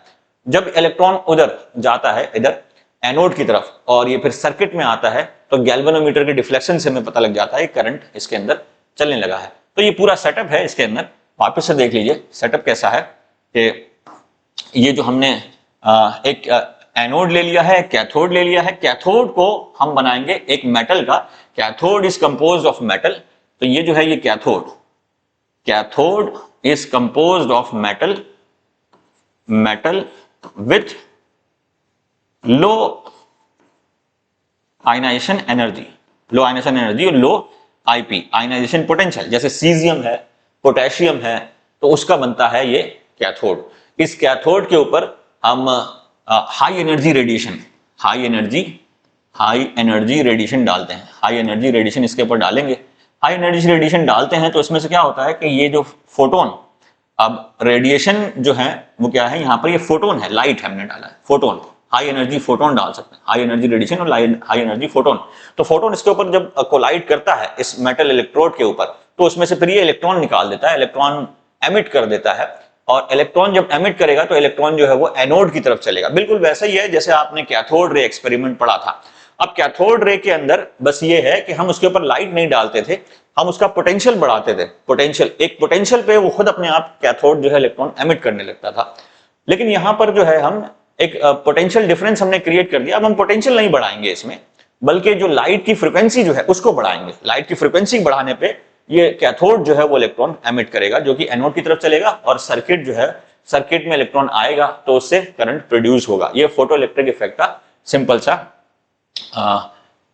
सेटअप है। तो इसके अंदर क्या होता है, अब इसके अंदर दो चीजें होती हैं। देखिए क्या होता है कि आपने जो है, एक तो हमारे पास ये है कि कम से कम थ्रेशोल्ड फ्रीक्वेंसी, थ्रेशोल्ड फ्रीक्वेंसी की इंपॉर्टेंट टर्म है। तो इंपॉर्टेंट एस्पेक्ट क्या है फोटोइलेक्ट्रिक इफेक्ट का, the ejection of electron from the surface of metal will take place only if the incident radiation has a certain minimum frequency. मतलब आपके पास frequency जो है वो बहुत सारी, हमारे पास बहुत सारी फ्रीक्वेंसीज हैं। ये अगर मैं ये बोलूंगा अनलिमिटेड फ्रीक्वेंसीज हैं तो गलत नहीं होगा, क्योंकि कॉस्मिक्स से लेके कॉस, गामा, एक्स, यूवी, इन, मीरा, इनके पूरे बैंड्स हैं, और एक बैंड के अंदर भी लाखों फ्रीक्वेंसीज होती हैं। तो हमारे पास अनलिमिटेड फ्रीक्वेंसीज हैं। अब हमें वो फ्रीक्वेंसी लेनी है जिसपे जो फोटो इलेक्ट्रिक इफेक्ट हो जाए, वो फ्रीक्वेंसी लेनी है जिसपे इलेक्ट्रॉन जो है वो इजेक्ट हो जाए। जैसे अगर मैं बोलूं कि ये जो है ये एक बॉक्स रखा है, ये एक बॉक्स है, ये 1 kg का है, 1 kg का है, और इसको मैं एक फोर्स से हिलाना है, तो कम से कम कितना फोर्स लगा, तो एक मिनिमम फोर्स होगा, उससे ये बॉक्स हिलेगा। उससे कम फोर्स पे ये बॉक्स नहीं हिलेगा। उससे जितना ज्यादा फोर्स लगाओगे उतना ज्यादा इसके पास काइनेटिक एनर्जी आएगी। ये हमारा मेन कॉन्सेप्ट है। इधर भी, तो इधर भी यही है, यहां पर इधर भी यही है कि आपने जो है यहां पर कि ये जो इलेक्ट्रोड है हमारा, ये जो इलेक्ट्रोड है, इसके ऊपर हम क्या डाल रहे हैं, रेडिएशन डाल रहे हैं और रेडिएशन के पास क्या एनर्जी है एच न्यू, तो इसकी जो फ्रीक्वेंसी है वो कम से कम इतनी होनी चाहिए कि इसमें से इलेक्ट्रॉन को बाहर निकाल ले। That minimum frequency required to eject an electron is called as threshold frequency. Threshold जब भी वर्ड आता है तो मिनिमम मतलब आता है थ्रेशोल्ड, वो कट ऑफ लाइन जिसके बाद जो है वो कोई रिएक्शन चालू होगा या कोई जो प्रोसेस है चालू होगा, that cut off value is called as threshold. तो यहाँ पे थ्रेशोल्ड फ्रीक्वेंसी का मतलब ये है कि आप फ्रीक्वेंसी धीरे धीरे बढ़ा रहे हैं, तो थ्रेशोल्ड फ्रीक्वेंसी कम पे फोटो इलेक्ट्रॉन नहीं निकलेगा, लेकिन थ्रेशोल्ड फ्रीक्वेंसी पे फोटो इलेक्ट्रॉन इजेक्ट होने लगेगा। और उससे ज्यादा फ्रीक्वेंसी देंगे तो वो थ्रेशोल्ड जो फ्रीक्वेंसी से ज्यादा फ्रीक्वेंसी आपने दी है उसके बाद जो है इलेक्ट्रॉन निकलेगा और उसके बाद जो है वो इलेक्ट्रॉन काइनेटिक एनर्जी पकड़ेगा जितने, जैसे ये है कि अभी मैंने बोला आपको कि ये जो है ये 1 kg का बॉक्स है, अभी आपको इसको मूव करना है, तो अगर आप हल्के से लात मारोगे तो हल्के से मूव होगा, बहुत तेजी से लात मारोगे तो ये मूव भी होगा और काइनेटिक एनर्जी पकड़ेगा। जितना ज्यादा फोर्स लगाओगे उतनी दूर उतनी तेजी से चला जाएगा। ऐसे यहां पर भी होता है कि इलेक्ट्रॉन को निकालने के लिए आपको फ्रीक्वेंसी चाहिए, कम से कम फ्रीक्वेंसी जिसपे इलेक्ट्रॉन बस निकल जाए बाहर, that is called as threshold frequency. उससे ज्यादा फ्रीक्वेंसी लगा दी तो निकलेगा और तेजी से पे चलेगा, जितनी ज्यादा फ्रीक्वेंसी लगाई उतनी जल्दी निकल के बहुत तेजी से चलेगा। तो जो भी हम एनर्जी दे रहे हैं वो दो पार्ट में डिवाइड होती है। एक तो ये है कि वो मेटल सरफेस से क्या करती है, इलेक्ट्रॉन निकालती है, वो तो कम से कम एनर्जी आपको चाहिए, जैसे इसको हिलाने के लिए। या फिर आप ऐसे समझ सकते हैं कि गाड़ी में जो पेट्रोल है वो कुछ पेट्रोल तो गाड़ी को स्टार्ट करने में जाता है और बाकी का पेट्रोल गाड़ी को चलाने में जाता है, तो जितना ज्यादा पेट्रोल होगा उतनी दूर गाड़ी जाएगी। लेकिन कुछ मिनिमम पेट्रोल, कुछ पेट्रोल की कुछ बूंदे जो हैं वो गाड़ी इंजन को स्टार्ट करने में जाएगी। अगर उतना भी पेट्रोल नहीं है तो गाड़ी स्टार्ट नहीं होगी, और अगर उतना ही पेट्रोल है जिसपे गाड़ी स्टार्ट हो जाए तो गाड़ी चल नहीं पाएगी, स्टार्ट होगी और बंद हो जाएगी। और आपके पास अगर ज्यादा पेट्रोल है तो गाड़ी स्टार्ट भी होगी, चलेगी भी, और जितना ज्यादा पेट्रोल होगा उतनी दूर गाड़ी जाएगी। मतलब यही है यहाँ पर कि ये जो है ये मेटल सरफेस है, इस पे आपने जो फोटोन टकराया है उसके पास कुछ ना कुछ थ्रेशोल्ड फ्रीक्वेंसी होनी चाहिए। उस थ्रेशोल्ड फ्रीक्वेंसी से ज्यादा फ्रीक्वेंसी दोगे तो इलेक्ट्रॉन बहुत तेजी से निकल के जाएगा, उस थ्रेशोल्ड फ्रीक्वेंसी से कम फ्रीक्वेंसी दे दी तो इलेक्ट्रॉन नहीं निकलेगा, और थ्रेशोल्ड फ्रीक्वेंसी से बस इलेक्ट्रॉन उठेगा और फिर बाद में अंदर इसके अंदर ही एक तरीके से चला जाता है। तो मतलब थ्रेशोल्ड फ्रीक्वेंसी पे कोई करंट नहीं आएगा। करंट जब आएगा जब इलेक्ट्रॉन निकल के एनोड को टच करेगा। मतलब क्या, ये वाला जो डायग्राम हम देख रहे हैं ये वाला, तो इसमें क्या है कि यहां पर तो थ्रेशोल्ड फ्रीक्वेंसी मतलब क्या है, कम से कम फ्रीक्वेंसी जिसपे इलेक्ट्रॉन ये छोड़ दे। क्योंकि आयनाइजिंग पावर की हमने बात करी है, तो आयनाइजिंग पावर जो है वो उसकी वैल्यू फिक्स होती है, किसी भी मेटल के लिए आयनाइजिंग पावर फिक्स होती है, तो उतनी एनर्जी आपको देनी पड़ेगी जिसपे ये आयनाइज हो जाए, ये मेटल जो है इलेक्ट्रॉन छोड़ दे।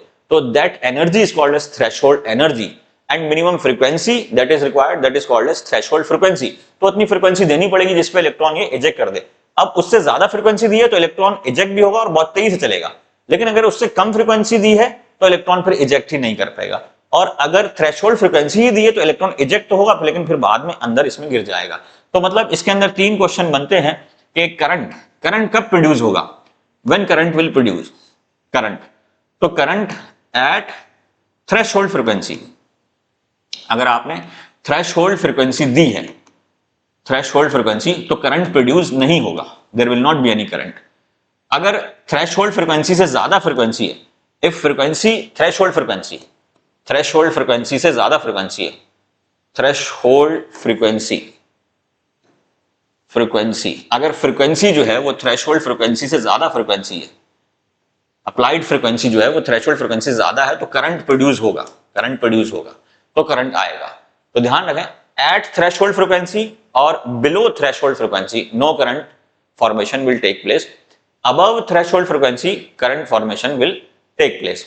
तो ये हमारा इंपॉर्टेंट एस्पेक्ट है थ्रेशोल्ड फ्रीक्वेंसी का। तो इजेक्टेड इलेक्ट्रॉन को निकालने के लिए आपके पास कम से कम फ्रीक्वेंसी देनी पड़ेगी, क्योंकि हमारे पास अनलिमिटेड फ्रीक्वेंसी है, तो वो रेडिएशन डालना पड़ेगा जिसपे इलेक्ट्रॉन जो है वो निकले और चले। तो वो रेडिएशन डालना पड़ेगा जिसकी फ्रीक्वेंसी थ्रेशोल्ड फ्रीक्वेंसी से ज्यादा हो। तो minimum frequency of light required to cause emission of electron from the metal surface called as, ये मिनिमम है, कम से कम इतना, ये इस पे इलेक्ट्रॉन जो है बस निकलेगा, अभी करंट प्रोड्यूस नहीं होगा, ये ध्यान रखना। At threshold frequency there will not be production of any current. अब ये है the kinetic energy of ejected electron is proportional to the frequency of incident, ये ध्यान रखना। कि एक इंटेंसिटी वर्ड आता है, एक फ्रीक्वेंसी। अभी हम फ्रीक्वेंसी को ही पढ़ रहे हैं, इंटेंसिटी को हमने नहीं पढ़ा है। तो अगर थ्रेशोल्ड फ्रीक्वेंसी दी तो इलेक्ट्रॉन निकलेगा और उसी में गिर जाएगा। अगर जो अप्लाइड फ्रीक्वेंसी है वो थ्रेशोल्ड फ्रीक्वेंसी ज्यादा है तो इलेक्ट्रॉन निकलेगा और चलेगा भी आगे। अब जितनी ज्यादा फ्रीक्वेंसी दी है उतनी ज्यादा काइनेटिक एनर्जी उसके पास आएगी, तो proportional to the frequency of incident radiation ये है, and is independent of intensity. ये इंपॉर्टेंट है। Kinetic energy of photo electron is independent of intensity. Intensity क्या अभी हम देखेंगे। The number of electron ejected from the metal surface proportional to the intensity of ये। अब इंटेंसिटी का मतलब क्या है। इंटेंसिटी का मतलब ये है, जैसे ये है, ये मेटल सरफेस है, तो आपने कोई लाइट जो है डाली तो कम एरिया पे है तो अभी इंटेंसिटी कम है, बड़े एरिया पे आ गई तो इंटेंसिटी और ज्यादा आ गई। तो जितना एरिया, तो number of photons colliding per unit area is called as intensity. तो फोटोन यहां पर ज्यादा टकरा रहे हैं तो यहां पे इंटेंसिटी ज्यादा। एक फोटोन जो है वो एक इलेक्ट्रॉन को निकालता है। तो अगर आपका रेडिएशन जो हम डाल रहे हैं वो थ्रेशोल्ड फ्रीक्वेंसी से ज्यादा फ्रीक्वेंसी रखता है तो उसकी इंटेंसिटी बढ़ाने पर नंबर ऑफ फोटॉन्स ज्यादा टकराएंगे। नंबर ऑफ फोटॉन्स ज्यादा टकराएंगे तो नंबर ऑफ इलेक्ट्रॉन्स ज्यादा निकलेंगे, ये ध्यान रखना। तो मतलब I is directly proportional to I, मतलब current is directly proportional to intensity. I for I, current is directly proportional to intensity. और V for nu, V directly proportional to nu. V for V मतलब kinetic energy यानी velocity of electron directly proportional to frequency. ये दो point important हैं, very important. मतलब V for V और I for I मतलब current directly proportional to intensity and velocity of electron, photo electron directly proportional to frequency. Velocity photo electron की frequency पर depend करता है जो हमने फ्रीक्वेंसी रेडिएशन का डाला है, और करंट जो है फोटो इलेक्ट्रॉन का वो डिपेंड करता है इंटेंसिटी के ऊपर, I for I। ये तो ये हमारा apparatus। ठीक है बच्चों, तो फोटो इलेक्ट्रिक इफेक्ट साइमुलेशन के थ्रू हम समझते हैं। ये हमारा सेटअप है, एक साइमुलेटेड सेटअप हमने लिया है। ये जो है ये कैथोड है, इधर वाला पार्ट जो है ये कैथोड है। तो हम लिख लेते हैं, ये पार्ट हमने कैथोड लिया है और कैथोड को फोटो सेंसिटिव मटेरियल से हमने इसको कोट कर दिया। ऊपर जो है कोटिंग है इसकी फोटो सेंसिटिव मटेरियल की, और उधर जो है ये एनोड है। तो कैथोड को नेगेटिव से इंडिकेट कर देते हैं, नेगेटिव है और ये पॉजिटिव है। अब इसको हमने एक एक्सटर्नल सर्किट से कनेक्ट कर रखा है। ये सेल लगा रखा है, सेल जो है वो स्टॉपिंग पोटेंशियल के लिए लगा रखा है। स्टॉपिंग पोटेंशियल क्या होता है हम बाद में पढ़ेंगे। अभी हम ये देखते हैं कि इंटेंसिटी और फ्रीक्वेंसी से क्या मतलब होता है। देखिए हमारा जो स्पेक्ट्रम है यानी कॉस गामा एक्स यूवी इन मीरा, तो यहां हम यूवी और विजिबल की बात करते हैं। यूवी और विजिबल स्पेक्ट्रम की, विजिबल मतलब ये हमारा वेवलेंथ का ऑर्डर है, यूवी से ज्यादा होता है विजिबल, और विजिबल में आता है हमारा VIBGYOR, V I B G Y O और आर, ये हमारा वेवलेंथ का ऑर्डर है। तो सबसे ज्यादा वेवलेंथ जो है हमारा रेड का है और सबसे कम जो वेवलेंथ है वो हमारा यूवी रीजन का है। ये वेवलेंथ के ऑर्डर में हमने लगा रखा है। अब फ्रीक्वेंसी जो है, एक कलर की फ्रीक्वेंसी, एक पर्टिकुलर कलर की फ्रीक्वेंसी एक पर्टिकुलर फ्रीक्वेंसी होती है। मतलब फ्रीक्वेंसी जो है वो फ्रीक्वेंसी या वेवलेंथ वो कलर को डिफाइन करेगा। जो विबग्योर रीजन है हमारा, विजिबल रीजन जो है उसके कलर को डिफाइन करेगा, और इंटेंसिटी जो है वो उस कलर की शार्पनेस या उस कलर की ब्राइटनेस को बताएगा। तो अगर मैं यहां पर देखूं, जैसे यहां पर मैंने जो है वो रेड कलर की इंटेंसिटी लगा रखी है, जो मतलब रेड कलर की फ्रीक्वेंसी लगा रखी है, तो रेड कलर का जो वेवलेंथ है वो 778 नैनोमीटर है। 778 नैनोमीटर जो है इसका वेवलेंथ है। तो हर एक पर्टिकुलर कलर का अपना वेवलेंथ होता है और अपनी फ्रीक्वेंसी भी होती है, तो इसकी कुछ फ्रीक्वेंसी भी होगी। तो मतलब फ्रीक्वेंसी डिपेंड करती है कलर पर और इंटेंसिटी डिपेंड करती है उस कलर की ब्राइटनेस या उस कलर की शार्पनेस पे। तो जैसे हम ये ऊपर जो है, ऊपर बार जो है वो इंटेंसिटी का, अभी इंटेंसिटी कितनी है 0%। 0% मतलब कोई भी फोटोन जो है, रेड कलर का फोटोन जो है कोई भी नहीं आ रहा है। तो अगर मैं यहाँ पे इंटेंसिटी बढ़ाऊंगा, तो अगर आप देखें इंटेंसिटी यहां पर बढ़ाएं हम, ये इंटेंसिटी हमने बढ़ाया, तो आप देखोगे कि ये जो रेड कलर है ये और ब्राइट होता चला जा रहा है। ये रेड कलर जो है ये ब्राइट होता था, ये रेड कलर जो है, मतलब ये इंटेंसिटी अभी यहाँ पर 92%, अभी इंटेंसिटी कितनी होगी 100%, बहुत ज्यादा फोटोन आ रहे हैं। तो मतलब पर यूनिट एरिया कितने फोटोन टकरा रहे हैं। अभी यहाँ पर इंटेंसिटी मैंने कम कर दी है, तो पर यूनिट एरिया जो है वो फोटोन जो है वो कम निकल रहे हैं, ये कम टकरा रहे हैं और इंटेंसिटी को 0 कर दिया तो मतलब इंटेंसिटी अभी 3% है तो बहुत कम फोटोन निकल रहे हैं, बहुत कम फोटोन टकरा रहे हैं, और इंटेंसिटी को मैंने 0 कर दिया तो कोई भी फोटोन नहीं टकरा रहा है। अभी कलर वही है, मतलब फ्रीक्वेंसी एक पर्टिकुलर फ्रीक्वेंसी पे मैंने सेट कर दिया है अपने बार को, पर्टिकुलर वेवलेंथ पे सेट कर दिया अपने बार को। अब इस वेवलेंथ का जो कलर है उसकी शार्पनेस कितनी है या उसकी ब्राइटनेस कितनी है, तो यहाँ पर ये कलर जो है वो ज्यादा ब्राइट है, ज्यादा फोटोन्स जो है वो ज्यादा निकल रहा है। तो इंटेंसिटी डिपेंड करता है नंबर ऑफ फोटोन्स पर unit area. Number of photons पर यूनिट एरिया ज्यादा निकलेंगे या ज्यादा टकराएंगे तो इंटेंसिटी ज्यादा है, और नंबर ऑफ फोटोन्स कम निकलेंगे तो इंटेंसिटी कम है। तो इंटेंसिटी का मतलब नंबर ऑफ फोटोन से होता है और फ्रीक्वेंसी का मतलब कलर से होता है, ये बात आप ध्यान रखें। अब मैंने यहां पर ये दूसरी फ्रीक्वेंसी मैंने चूज कर ली है, सपोज करो ये येलो कलर की फ्रीक्वेंसी चूज कर ली है, या फिर ये जो है वो ग्रीन कलर की फ्रीक्वेंसी चूज कर ली है। तो यहां पर ग्रीन की इंटेंसिटी अगर बढ़ा दें तो नंबर ऑफ फोटोन्स जो है वो ज्यादा टकरा रहे हैं, और अगर ग्रीन की इंटेंसिटी या येलो की इंटेंसिटी, अब येलो कलर चूज कर दिया तो येलो की इंटेंसिटी बहुत कम है, फ्लोरोसेंट। अब ये हमने अगर येलो कलर लिया है, येलो कलर लिया है तो अभी इसकी इंटेंसिटी कितनी है 5%, तो बहुत कम फोटोन निकल रहा है। अब इसी की इंटेंसिटी बढ़ा दें तो बहुत ज्यादा फोटोन निकल रहा है।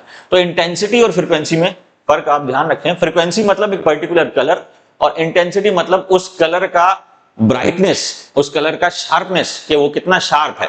अगर इंटेंसिटी 0 है तो कलर आपको ब्लैक दिखाई देगा, मतलब वो कलर आपको ब्लैक दिखाई देगा, और इंटेंसिटी 100% है तो कलर आपको बिल्कुल ब्राइट दिखाई देगा। मतलब येलो कलर की इंटेंसिटी अगर 0 है तो येलो कलर दिखाई नहीं देगा, आपको दिखाई नहीं देगा तो वो ब्लैक दिखाई देगा, और येलो कलर की इंटेंसिटी 100% है तो आपको ब्राइट येलो बिल्कुल दिखाई देगा। तो इंटेंसिटी और फ्रीक्वेंसी में आपको डिफरेंस पता होना चाहिए क्या होता है। अब जो है फोटो इलेक्ट्रिक इफेक्ट, ये हम पढ़ रहे हैं। फोटो इलेक्ट्रिक इफेक्ट में होता क्या है? फोटो इलेक्ट्रिक इफेक्ट में हमारा ये पता है हमको कि एक फिनोमिना है। Photo electric effect is a phenomena in which there is ejection of electron by the bombardment of photons over photosensitive material, ये हमारा है। तो इसके अंदर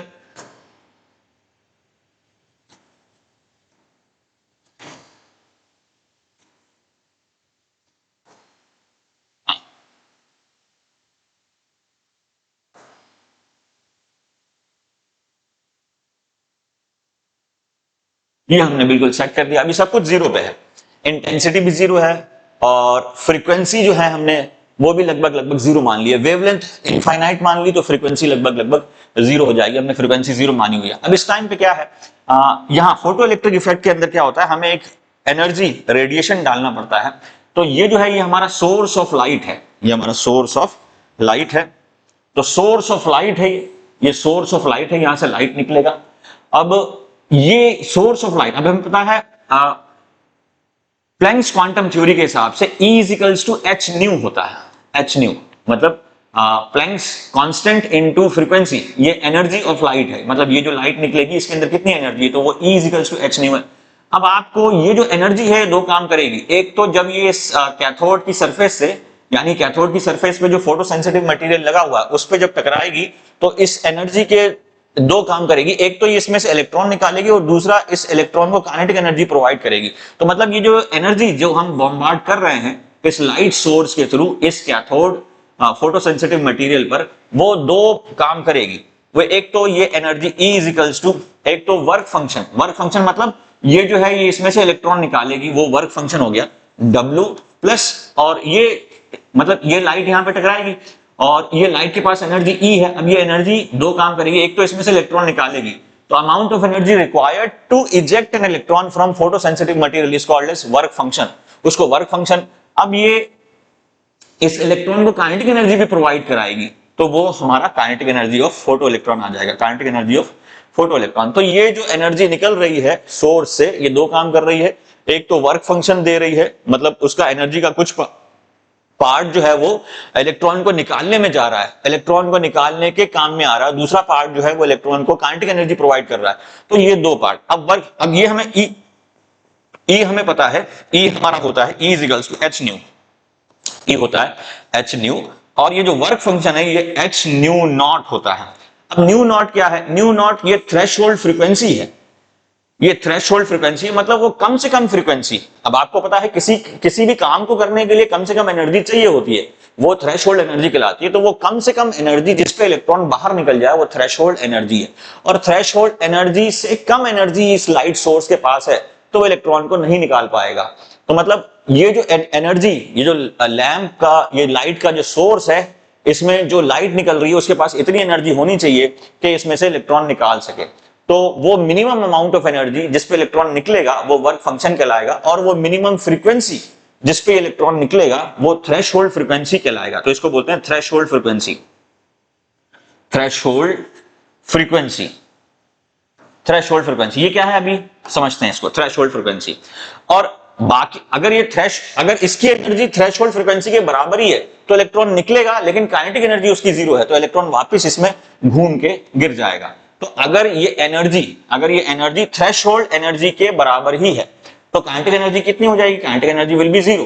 काइनेटिक एनर्जी फोटो इलेक्ट्रॉन की जीरो हो जाएगी। मतलब ये है कि अगर किसी काम को करने के लिए एनर्जी ई चाहिए, अगर इस पेन को उठाने के लिए, इस पेन को मूव करने के लिए या इस पेन को लिफ्ट करने के लिए एनर्जी ई चाहिए, तो बस ये लिफ्ट होगा, बस इसके अंदर काइनेटिक एनर्जी नहीं आएगी। इसको आप ऐसे भी समझ सकते हैं कि कोई गाड़ी है, उसको चलाने के लिए उसको चलाने के लिए पेट्रोल चाहिए। पेट्रोल का कुछ पोर्शन तो इंजन को स्टार्ट करने में जाएगा और बाकी पोर्शन गाड़ी को चलाने में जाएगा। अगर आपके पास इतना भी पेट्रोल नहीं है कि इंजन स्टार्ट हो जाए तो गाड़ी स्टार्ट नहीं होगी, और आपके पास इतना ही पेट्रोल है कि इंजन स्टार्ट हो जाए तो गाड़ी चलेगी नहीं, और आपके पास ज्यादा पेट्रोल है जिससे गाड़ी स्टार्ट भी हो रही है और चल भी सकती है, तो स्टार्ट भी होगी और चलेगी भी। और जितना ज्यादा पेट्रोल होगा उतना ज्यादा गाड़ी आगे चलेगी, लेकिन गाड़ी को स्टार्ट करने के लिए कम से कम पेट्रोल जो चाहिए वो तो गाड़ी यूज करेगी। ऐसे यहां पर वर्क फंक्शन भी है कि इस मटेरियल में से इलेक्ट्रॉन निकालने के लिए जो कम से कम एनर्जी चाहिए वो तो ये यूज करेगा ही करेगा, बाकी की एनर्जी जो है वो काइनेटिक एनर्जी में कन्वर्ट हो जाएगी। तो मतलब हमने ये बोला है source energy provide by the light source will perform to work, it will eject electron from the photosensitive material and it will provide kinetic energy to the photoelectron। ये जो इलेक्ट्रॉन निकला इसको हम फोटो इलेक्ट्रॉन बोलेंगे, तो इसको kinetic energy देने के काम में आएगी। अगर इसकी एनर्जी वर्क फंक्शन के बराबर ही है तो वो उसकी काइनेटिक एनर्जी जीरो होगी, उस टाइम पे फोटो इलेक्ट्रिक इफेक्ट नहीं होगा, मतलब करंट नहीं आएगा। तो इसको हम समझते हैं वर्क फंक्शन को कैसे होता है। देखिए क्या है, ये जो है हमारा, अभी देखिए यहां पर जो मेटल है वो मैंने सोडियम चूज कर रखा है इस साइमुलेशन के अंदर। ये तो फोटो सेल है, ये हमारा फोटो सेल है, और ये हमारा लाइट सोर्स है, उसकी इंटेंसिटी और फ्रीक्वेंसी हमने बता दी। और इधर का जो पार्ट है ये आपको बता रहा है कि आपने फोटो सेंसिटिव मटेरियल कौन सा लिया है। तो फोटो सेंसिटिव मटेरियल जनरली वो लेते हैं जिसकी आयनाइजेशन एनर्जी कम होती है। ये ध्यान रखें आप कि हमें कम एनर्जी यूज करके ज्यादा करंट मिले, हमारा मेन पर्पज ये है। तो फोटो सेंसिटिव मटेरियल वो लेते हैं जिसकी आयनाइजेशन एनर्जी कम है। अब हमें पता है ग्रुप 1 एलिमेंट की आयनाइजेशन एनर्जी कम होती है। ग्रुप 1 एलिमेंट मतलब पीरियोडिक टेबल में एल्कली मेटल्स है, lithium, sodium, potassium, rubidium, caesium, francium. तो जनरली मोस्ट सुटेबल मटेरियल जो है वो सीजियम या पोटेशियम यूज करते हैं हम। हमने यहां पर एक सोडियम का एग्जांपल ले रखा है, तो सोडियम की कोटिंग मैंने इसके ऊपर कैथोड के ऊपर मैंने कर दी है। सोडियम की कोटिंग कैथोड के ऊपर कर दी गई है। ये सोडियम है। अब यहां पर ये जो है फ्रीक्वेंसी में चूज कर रहा हूं, ये अभी देखें ये रेड कलर की फ्रीक्वेंसी है और यहां पे इंटेंसिटी मैंने कर दी। तो अभी यहां पे कोई इलेक्ट्रॉन नहीं निकल रहा है क्योंकि 679 पर सोडियम इलेक्ट्रॉन इजेक्ट करेगा ही नहीं, क्योंकि 679 नैनोमीटर जो वेवलेंथ है उसकी जो फ्रीक्वेंसी है वो थ्रेशोल्ड फ्रीक्वेंसी से कम है। अब इसकी थ्रेशोल्ड फ्रीक्वेंसी कितनी है तो वो हम देखते हैं थ्रेशोल्ड फ्रीक्वेंसी कितनी है। तो ये देखा हमने बढ़ाया, ये 568, इसमें भी इलेक्ट्रॉन नहीं निकल पा रहा है, इसमें भी इलेक्ट्रॉन नहीं निकल पा रहा है। तो अभी ये जो इस कलर की जो फ्रीक्वेंसी है, मतलब येलो कलर की फ्रीक्वेंसी या फिर जो कैनरी येलो जो फोटो निकल रहे हैं उसकी फ्रीक्वेंसी इतनी कम है कि इसमें से इलेक्ट्रॉन नहीं निकल पा रहा, तो इसकी फ्रीक्वेंसी थ्रेशोल्ड फ्रीक्वेंसी से कम है। थ्रेशोल्ड फ्रीक्वेंसी मटेरियल की होती है और फ्रीक्वेंसी सोर्स की होती है। तो अभी थ्रेशोल्ड फ्रीक्वेंसी इसकी ज्यादा है और इसकी फ्रीक्वेंसी कम है। अब देखिए क्या है, दूसरा कलर हम ले, अब 521 पे भी, मतलब 521, अब इसमें इलेक्ट्रॉन जो है वो निकलना चालू हो गया। अब 546 पे भी इलेक्ट्रॉन निकल रहा है कि नहीं निकल रहा? नहीं। 543 पे इलेक्ट्रॉन नहीं निकल रहा है। तो हम देखते हैं जहां पे इलेक्ट्रॉन बस निकलना चालू हुआ है, यहां पे इलेक्ट्रॉन निकलना चालू, तो हम ये बोल सकते हैं 524 नैनोमीटर की जो वेवलेंथ है वो थ्रेशोल्ड वेवलेंथ बोलेंगे, या इससे बनने वाली जो फ्रीक्वेंसी, क्योंकि हमें वेवलेंथ पता है तो फ्रीक्वेंसी निकाल सकते हैं, फिर nu is equals to c by lambda, वो हमें पता है। तो इस वेवलेंथ से हम फ्रीक्वेंसी निकाल सकते हैं। मतलब इस पे जो है ये फोटो इलेक्ट्रिक इफेक्ट जो है वो चालू हो गया है, मतलब ये थ्रेशोल्ड फ्रीक्वेंसी से ज्यादा फ्रीक्वेंसी अभी दे रहा है। मैंने वेवलेंथ को थोड़ा बढ़ा दिया है, अभी भी हो रहा है, थोड़ा और बढ़ा दें तो ये अभी निकलना बंद हो गया, इलेक्ट्रॉन निकलना बंद हो गया।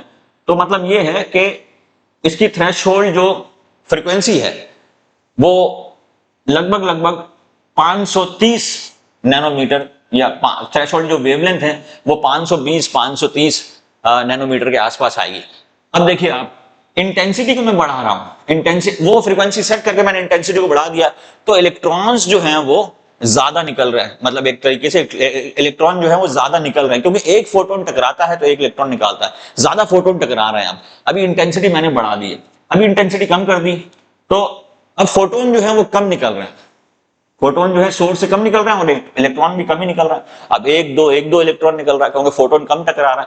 तो इंटेंसिटी का मतलब यह है कितने फोटोन टकरा रहे हैं, और फ्रीक्वेंसी का मतलब कौन सा कलर का लाइट आप यूज कर रहे हैं। अभी देखिए आप, अब यू भी कर दिया, अब देखो आप क्या है कि इलेक्ट्रॉन के पास काइनेटिक एनर्जी बहुत ज्यादा आ गई, मतलब मैंने ज्यादा एनर्जी दी, उसमें कुछ पोर्शन जो है वो इलेक्ट्रॉन को निकालने में चला गया और बाकी पोर्शन इलेक्ट्रॉन को काइनेटिक एनर्जी देने में चला गया।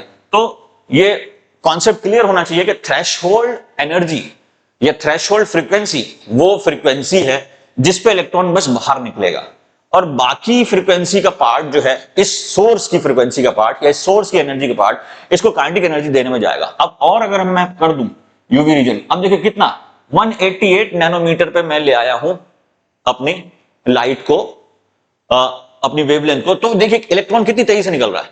मतलब वर्क फंक्शन तो जो यूज करना है, बाकी की एनर्जी पार्ट जो है वो जाएगा। अब आप देखो इधर करंट कितना है, 803 एम्पियर मान लेते हैं, 0.803 एम्पियर हमने मान लिया करंट।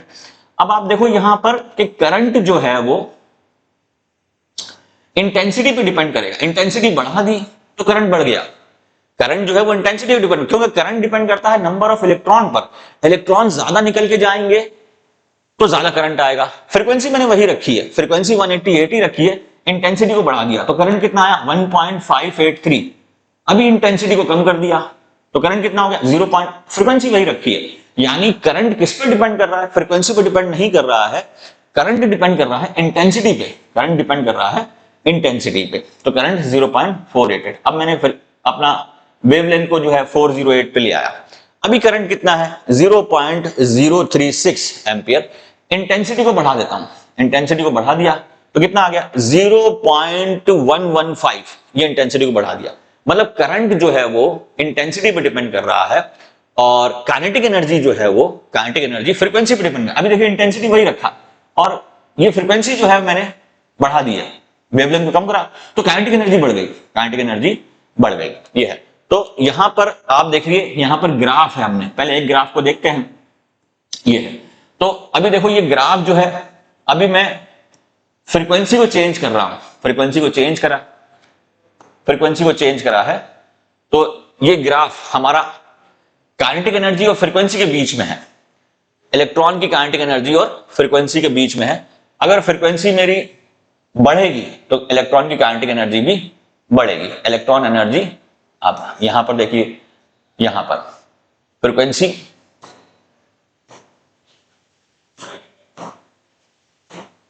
अभी देखिए क्या है, अभी इलेक्ट्रॉन निकल ही नहीं रहा तो उसकी काइनेटिक एनर्जी 0 है, तो फ्रीक्वेंसी हमारी कितनी है लगभग 850 नैनोमीटर। तो ये वेवलेंथ है इससे बनने वाली फ्रीक्वेंसी। अभी देखिए ये फ्रीक्वेंसी को मैं, यानी वेवलेंथ को बदलूंगा तो फ्रीक्वेंसी बदल जाएगी। अभी देखिए क्या है, इलेक्ट्रॉन अभी भी नहीं निकला तो काइनेटिक एनर्जी फिर भी 0 है। अभी इलेक्ट्रॉन यहां पे निकल रहा है, इस पे इलेक्ट्रॉन निकल रहा है तो काइनेटिक एनर्जी देखिए बढ़ गई, काइनेटिक एनर्जी क्या हो गई, बढ़ गई, और इलेक्ट्रॉन को और कर दिया तो काइनेटिक एनर्जी और बढ़ गई।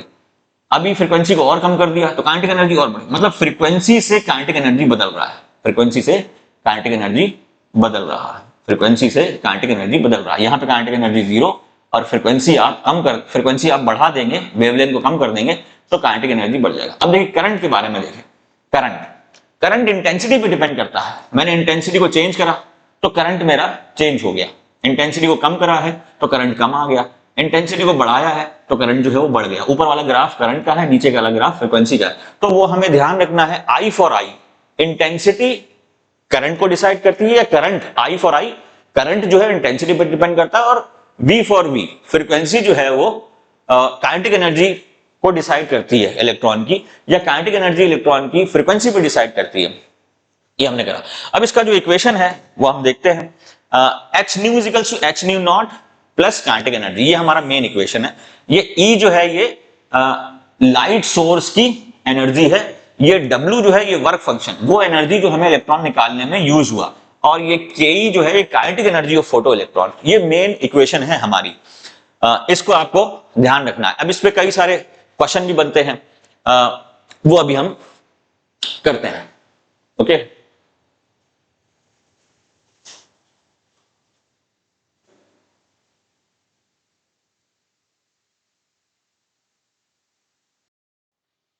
ठीक है बच्चों, हम फोटो इलेक्ट्रिक इफेक्ट पढ़ रहे थे। ये हमने देखा कि इससे कैसे इंटेंसिटी किसे बोलते हैं, फ्रीक्वेंसी किसे बोलते हैं। इंटेंसिटी किसको अफेक्ट करती है फोटो इलेक्ट्रिक इफेक्ट में? इंटेंसिटी करंट को अफेक्ट करती है, और फ्रीक्वेंसी किसको अफेक्ट करती है? फ्रीक्वेंसी काइनेटिक एनर्जी को अफेक्ट करती है। अब इस पे जो कुछ क्वेश्चंस हैं वो हम करते हैं। क्वेश्चन को सॉल्व करने के लिए आपके पास मेन जो इक्वेशन है, जो मेन इक्वेशन है वो हमारी क्या है? मेन इक्वेशन हमारी है ये, इस इक्वेशन को हम फॉलो करेंगे, E is equals to E not plus kinetic energy. इसको हम लिख सकते हैं h nu is equals to H nu not plus kinetic energy of photo electron. अभी हम सिंपल क्वेश्चन ही करेंगे फोटो इलेक्ट्रिक इफेक्ट में। इसके बाद जब हम फाइनल चैप्टर पढ़ लेंगे थोड़े से टफ क्वेश्चन भी हम उसके अंदर करेंगे, एनसीईआरटी को भी सॉल्व करेंगे। ये हमारी मेन इक्वेशन है। अब ये जो है ये वर्क फंक्शन है, ये ई नॉट और एच न्यू नॉट ये वर्क फंक्शन है। मतलब वर्क फंक्शन मतलब amount of energy required to eject an electron, या वर्क फंक्शन जो है आयनेशन एनर्जी के बराबर भी हम मान सकते हैं। और ये के जो है ये काइनेटिक एनर्जी ऑफ इलेक्ट्रॉन है, हाफ एम वी स्क्वायर भी हम मान सकते हैं इसको, half m v square kinetic energy of photo electron है। और ये ई या फिर एच न्यू ये एनर्जी ऑफ रेडिएशन है जो कि हम बॉम्बार्ड कर रहे हैं फोटो सेल पे। इसके बेसिस पे, इस इक्वेशन के बेसिस पे हम ये इक्वेशन, ये सारे क्वेश्चन जो है सॉल्व करेंगे। पहले देखते हैं क्वेश्चन 1। क्वेश्चन 1 क्या बोल रहा है? Light of wavelength 4000 angstrom, 4000 angstrom is incident on sodium surface. Source जो है वो हमारा 4000 एंगस्ट्रम का वेवलेंथ जो है वो रेडिएट कर रहा है सोडियम की सरफेस पे, for which the threshold wavelength of photo electron, threshold wavelength हमारा कितना है? 5420 angstrom. The work function of sodium, work function पूछा है। वर्क फंक्शन हमारा क्या है? H nu not. तो एच न्यू नॉट हमारा, हम जानते हैं वर्क फंक्शन है हमारा, work function H nu not. अब क्योंकि यहाँ पे न्यू नॉट नहीं दिया हुआ है, लेमडा दिया हुआ है, तो लेमडा हमें पता है lambda into nu is equals to C, और lambda not into nu not is equals to C, और लेमडा नॉट या फिर न्यू नॉट, ये हम कर सकते हैं न्यू नॉट,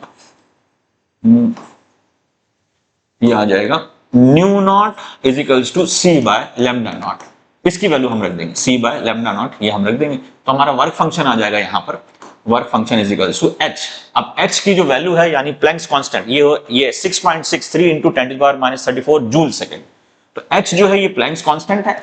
एच क्या है? 6.63 इंटू 10⁻34 जूल सेकेंड। तो 6.63 इंटू 10⁻34 जूल सेकेंड, एच की वैल्यू हमने रख दी। अब न्यू नॉट को सी बाय लेमडा नॉट की फॉर्म में रखेंगे। सी की वैल्यू कितनी है? सी की वैल्यू है 2.98 इंटू 10⁸ मीटर पर सेकेंड बाय सेकेंड, नीचे आ जाएगा। अब लेमडा नॉट कितना है? 5420 एंगस्ट्रम, 5420 इंटू 10⁻10 मीटर्स, ये हमारा आ जाएगा। मीटर से मीटर कैंसिल हो जाएगा, सेकंड से सेकंड कैंसिल हो जाएगा। तो हमारा जो, इसको कैलकुलेट जब हम करेंगे, इसको कैलकुलेट कर लेते हैं इसको यहां पर। तो हमारा 6.63, पहले तो पावर को सॉल्व कर लेते हैं। पावर हमारा कितना आ जाएगा? पावर हम सॉल्व कर लेते हैं -34/10, तो ये ऊपर आ जाएगा -24, -24 + 8, तो ये हो जाएगा 26, तो ये हमारा जो नंबर आ जाएगा 6.63 into 10 to the power minus 16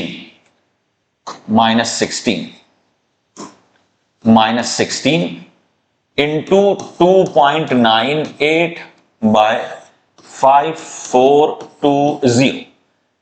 ये जो वैल्यू आएगी ये जूल में आएगी, क्योंकि हमारे पास जो यूनिट बची है कैंसिल करके, सारी यूनिट को हमने कैंसिल कर दिया, तो हमारे पास ये जूल बची है और आंसर हमारा इलेक्ट्रॉन वोल्ट में दिया हुआ है। अब आपको पता है 1 जूल या 1.6 into 10 to the power minus 19 joule is equals to 1 electron volt. ये हमें पता है कि इलेक्ट्रॉन के चार्ज के बराबर जो होता है वो इतना जो जूल होता है ये 1 इलेक्ट्रॉन वोल्ट के बराबर होता है। तो जो भी वैल्यू आएगी उसको हम इलेक्ट्रॉन वोल्ट से फिर हम डिवाइड कर देंगे, यानी into 1.6 into 10 to the power minus 19 joule. ये इलेक्ट्रॉन वोल्ट में कैंसिल हो जाएगा, जूल से जूल कैंसिल हो जाएगा, 19 से ये 19 और ये 16, तो ऊपर बच जाएगा 10 की पावर 3, सॉरी 10 की पावर 1.6 इंटू 10 की पावर माइनस। इसको सॉल्व कर लेते हैं।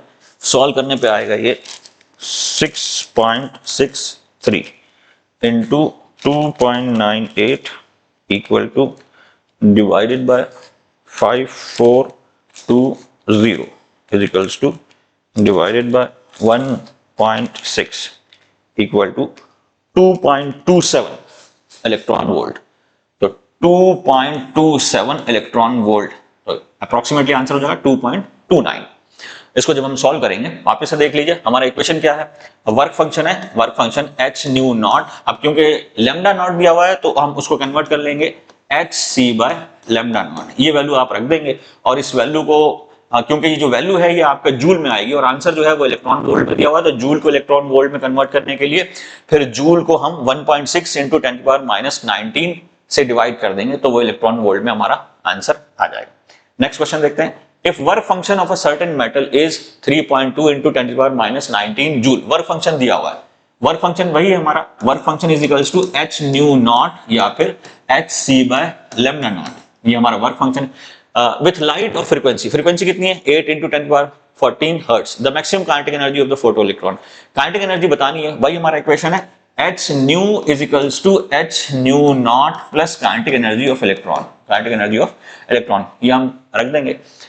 तो वर्क फंक्शन हमारा, फ्रीक्वेंसी हम जो लाइट की जो फ्रीक्वेंसी है, जो सोर्स की फ्रीक्वेंसी है वो 8 into 10 to the power 14 hertz है, तो ये हम यहां पर h रख देते हैं। h कितना हो जाएगा 6.63 into 10 to the power minus 34 joule second, joule second into 8 into 10 to the power 14 hertz, hertz is equal to फिर वापस से 6.63 into 10 to the power minus 34 joule second into 3.2 into 10 to the power minus 19 joule plus kinetic energy. अब kinetic energy में निकालनी है तो जो common term है वो हम इधर ले लेंगे, work function of certain metal. Work function हमें दिया हुआ ही है, वर्क फंक्शन हमें दिया हुआ है, तो उस वर्क फंक्शन को हम लगा देंगे यहां। ये वर्क फंक्शन है हमारा, वर्क फंक्शन 3.2, वर्क फंक्शन है 3.2 into 10 to the power minus 19 joule, ये है। इसको हम कैलकुलेट कर लेते हैं, इसमें से ये माइनस कर देंगे, ये जो वैल्यू है एनर्जी में से वर्क फंक्शन माइनस कर देंगे तो काइनेटिक एनर्जी आ जाएगा। इसको सॉल्व करते हैं, कितना आएगा ये, तो 3.2 into 10 to the power minus 19 joule और ये है जूल सेकेंड, तो ये हमारा इसका आ जाएगा 6.63 into 8 is equals to 53.04 into 10 to the power 34 minus 14 is equals to 20 minus 20। ये हमारा, इसको हम हटा देते हैं, ये हमने कैलकुलेट करके लिख लिया है, ये हमारा आ गया 53.04 into 10 to the power minus 20। अब इस वैल्यू को हम यहां पे ले आएंगे, इस वैल्यू को हम यहाँ पे ले आएंगे तो काइनेटिक एनर्जी हमें मिल जाएगा।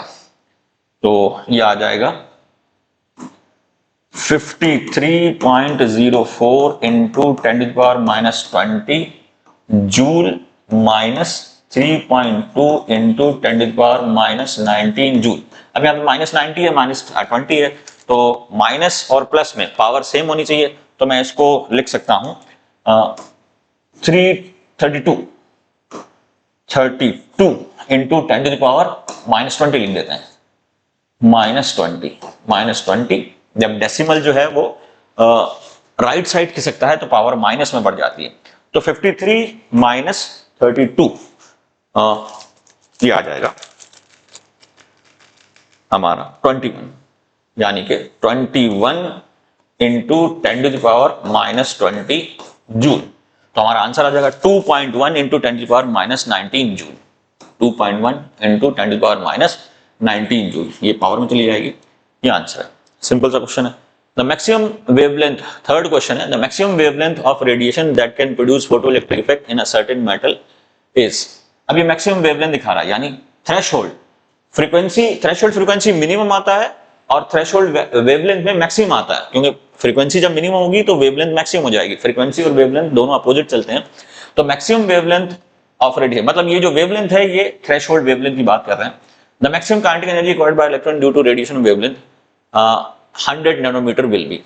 तो ये कह रहे हैं the maximum kinetic energy acquired by electron due to the radiation of wavelength 100 nanometre. अगर हम वेवलेंथ 100 नैनोमीटर डालें तो उसमें काइनेटिक एनर्जी कितना आएगा? सिंपल सा, जैसे पहले क्वेश्चन है वही है, यही है हमारा hc/λ0 इज इक्वल्स टू या hc/λ, ये काइनेटिक ये energy of radiation is equals to hc/λ0 work function plus kinetic energy photo electron. इसको हम सॉल्व करेंगे तो इसमें कॉमन ले लेते हैं hc/λ माइनस hc/λ0, इसको हम इधर ले आए is equals to kinetic energy. Value को रख देते हैं, h की वैल्यू कितनी है 6.6 इंटू 10⁻⁻34 जूल सेकेंड, और c/λ इधर भी है, c/λ उधर भी है, तो c को भी बाहर ले लेते हैं, c कॉमन है, c कितना आ जाएगा इंटू 2.98 इंटू 10⁸ मीटर पर सेकेंड, ये हमारा आ गया। अब c को, अब 1/λ माइनस 1/λ0, इसको हम कॉमन ले लें तो ये आ जाएगा 1/λ माइनस 1/λ0, ये हम ले लेते हैं। अब लैम्डा कितना है? λ0 है थ्रेशोल्ड वेवलेंथ और लैम्डा है इरेडिएटेड रेडिएशन, तो इसको हम ले लेते हैं। ये हमारा 100 नैनोमीटर है, 100 नैनोमीटर माइनस 200 नैनोमीटर। इसको जब हम सॉल्व करेंगे तो हमारा काइनेटिक एनर्जी आ जाएगा। तो काइनेटिक एनर्जी इसमें हम ले लेते हैं, ये हमारा 200 जो है ये हमारा मेन आ जाएगा 200, यहाँ पर एलसीएम ले लेते हैं 200 और ऊपर आ जाएगा 1/100 माइनस 1/2 माइनस 1, यानी 1/200, तो ये आ जाएगा यहाँ पर 1/200 into 1/200 is equals to kinetic energy. इसको सॉल्व कर लेते हैं तो ये आ जाएगा 6.6 इंटू, पहले तो पावर सॉल्व कर लेते हैं, पावर -34 और 8, ये आ जाएगा 26, इसको हम कैंसिल कर लेते हैं, -34 प्लस 8 ये आ जाएगा 26, तो ये आ जाएगा -26। अब -26 और नीचे 200 है तो ये आ जाएगा माइनस, अगेन 200 का ये 2 हटा देते हैं तो वापस से 2 पावर बढ़ जाएगा, -28 आ गया। और इसको सॉल्व कर लें, सेकंड से सेकंड कैंसिल हो जाएगा और 6.6 into 2.98 equal to divided bye 2, ये आ जाएगा 9.834, तो ये आ जाएगा 9.834 इंटू 10⁻⁻28। अब ये आया जूल में, और इलेक्ट्रॉन वोल्ट में कन्वर्ट करने के लिए हमें इसे क्या करना है, डिवाइड कर देना है, किससे 1.6 इंटू 10⁻⁻19 से डिवाइड कर देना है, तो ये आ जाएगा 9.834 834 divided by 1.6 is equals to 6.14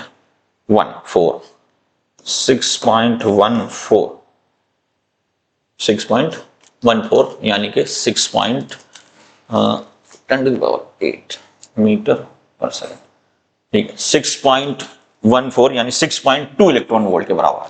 6.14 that is 6.2 electron volt के बराबर। Now photocell is a device that converts light energy into electrical energy. Major like store electrical energy and convert photon energy into mechanical energy. Photocell is a device store photon, no, measure light intensity, convert photon energy into mechanical energy. ये कर सकता है। Photocell can convert photon energy into mechanical energy. Store electrical energy by replacing storage battery.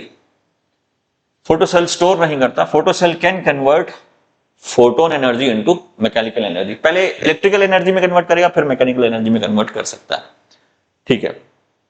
Now a photocell is receiving light from the source placed at a distance of 1 meter. If the same source is placed at a distance of 2 meter, then the ejected electron, हमें पता है intensity is inversely proportional to 1 की power d square. Intensity जो है वो distance के inversely proportional होती है, डिस्टेंस के स्क्वायर के इनवर्सली प्रोपोर्शनल होती है। और वैसे भी अगर हम देखें तो जैसे जैसे सोर्स और ये फोटोसेल और सोर्स के बीच में अगर डिस्टेंस बढ़ेगा तो इंटेंसिटी कम हो जाएगी। तो इंटेंसिटी कम होने की वजह से नंबर ऑफ फोटोन्स कम टकराएंगे, नंबर ऑफ फोटोन्स कम टकराएंगे तो नंबर ऑफ फोटो इलेक्ट्रॉन्स भी कम निकलेंगे। अब क्योंकि आपने जो है डिस्टेंस डबल कर दिया है तो इंटेंसिटी जो है वो मतलब d स्क्वायर के रेशियो में चलेगी, 1/d स्क्वायर के रेशियो में चलेगी। तो अगर डिस्टेंस आपने डबल कर दिया तो इंटेंसिटी 1/4 हो जाएगी। तो इलेक्ट्रॉन भी फिर इलेक्ट्रॉन का नंबर भी 1/4 हो जाएगा, क्योंकि जितने फोटोन टकराएंगे उतने ही इलेक्ट्रॉन निकलेंगे। तो यहां पर भी ये 1/4, number of electron ejected will be 1/4। The minimum energy required to remove an electron is called as work function. Minimum energy required to remove electron is called as work function. तो ये हमारे कुछ क्वेश्चन थे जो कि हमारे जो equation है हमारा h nu is equals to h nu not plus kinetic energy, इसके ऊपर बेस्ड थे। एक ये क्वेश्चन थोड़ा इंपॉर्टेंट है, इंटेंसिटी और डिस्टेंस के बीच में क्या रिलेशन है। Intensity is inversely proportional to 1 inverse of d square, वो इंपॉर्टेंट है क्योंकि अगर डिस्टेंस बढ़ेगा तो इंटेंसिटी जो है वो कम हो जाएगी। ये हम अर्थ के बेस में भी देखते हैं। अर्थ में सोलर इंटेंसिटी सबसे ज्यादा कहां होती है? अर्थ में सोलर इंटेंसिटी इक्वेटर पे होती है, क्योंकि इक्वेटर जो है वो सन के ज्यादा पास है और पोल्स जो है वो सन से दूर हैं, तो पोल्स पे सोलर इंटेंसिटी कम होती है। अब एक आपको ये ग्राफ थोड़े से समझने हैं, फोटो इलेक्ट्रिक इफेक्ट में।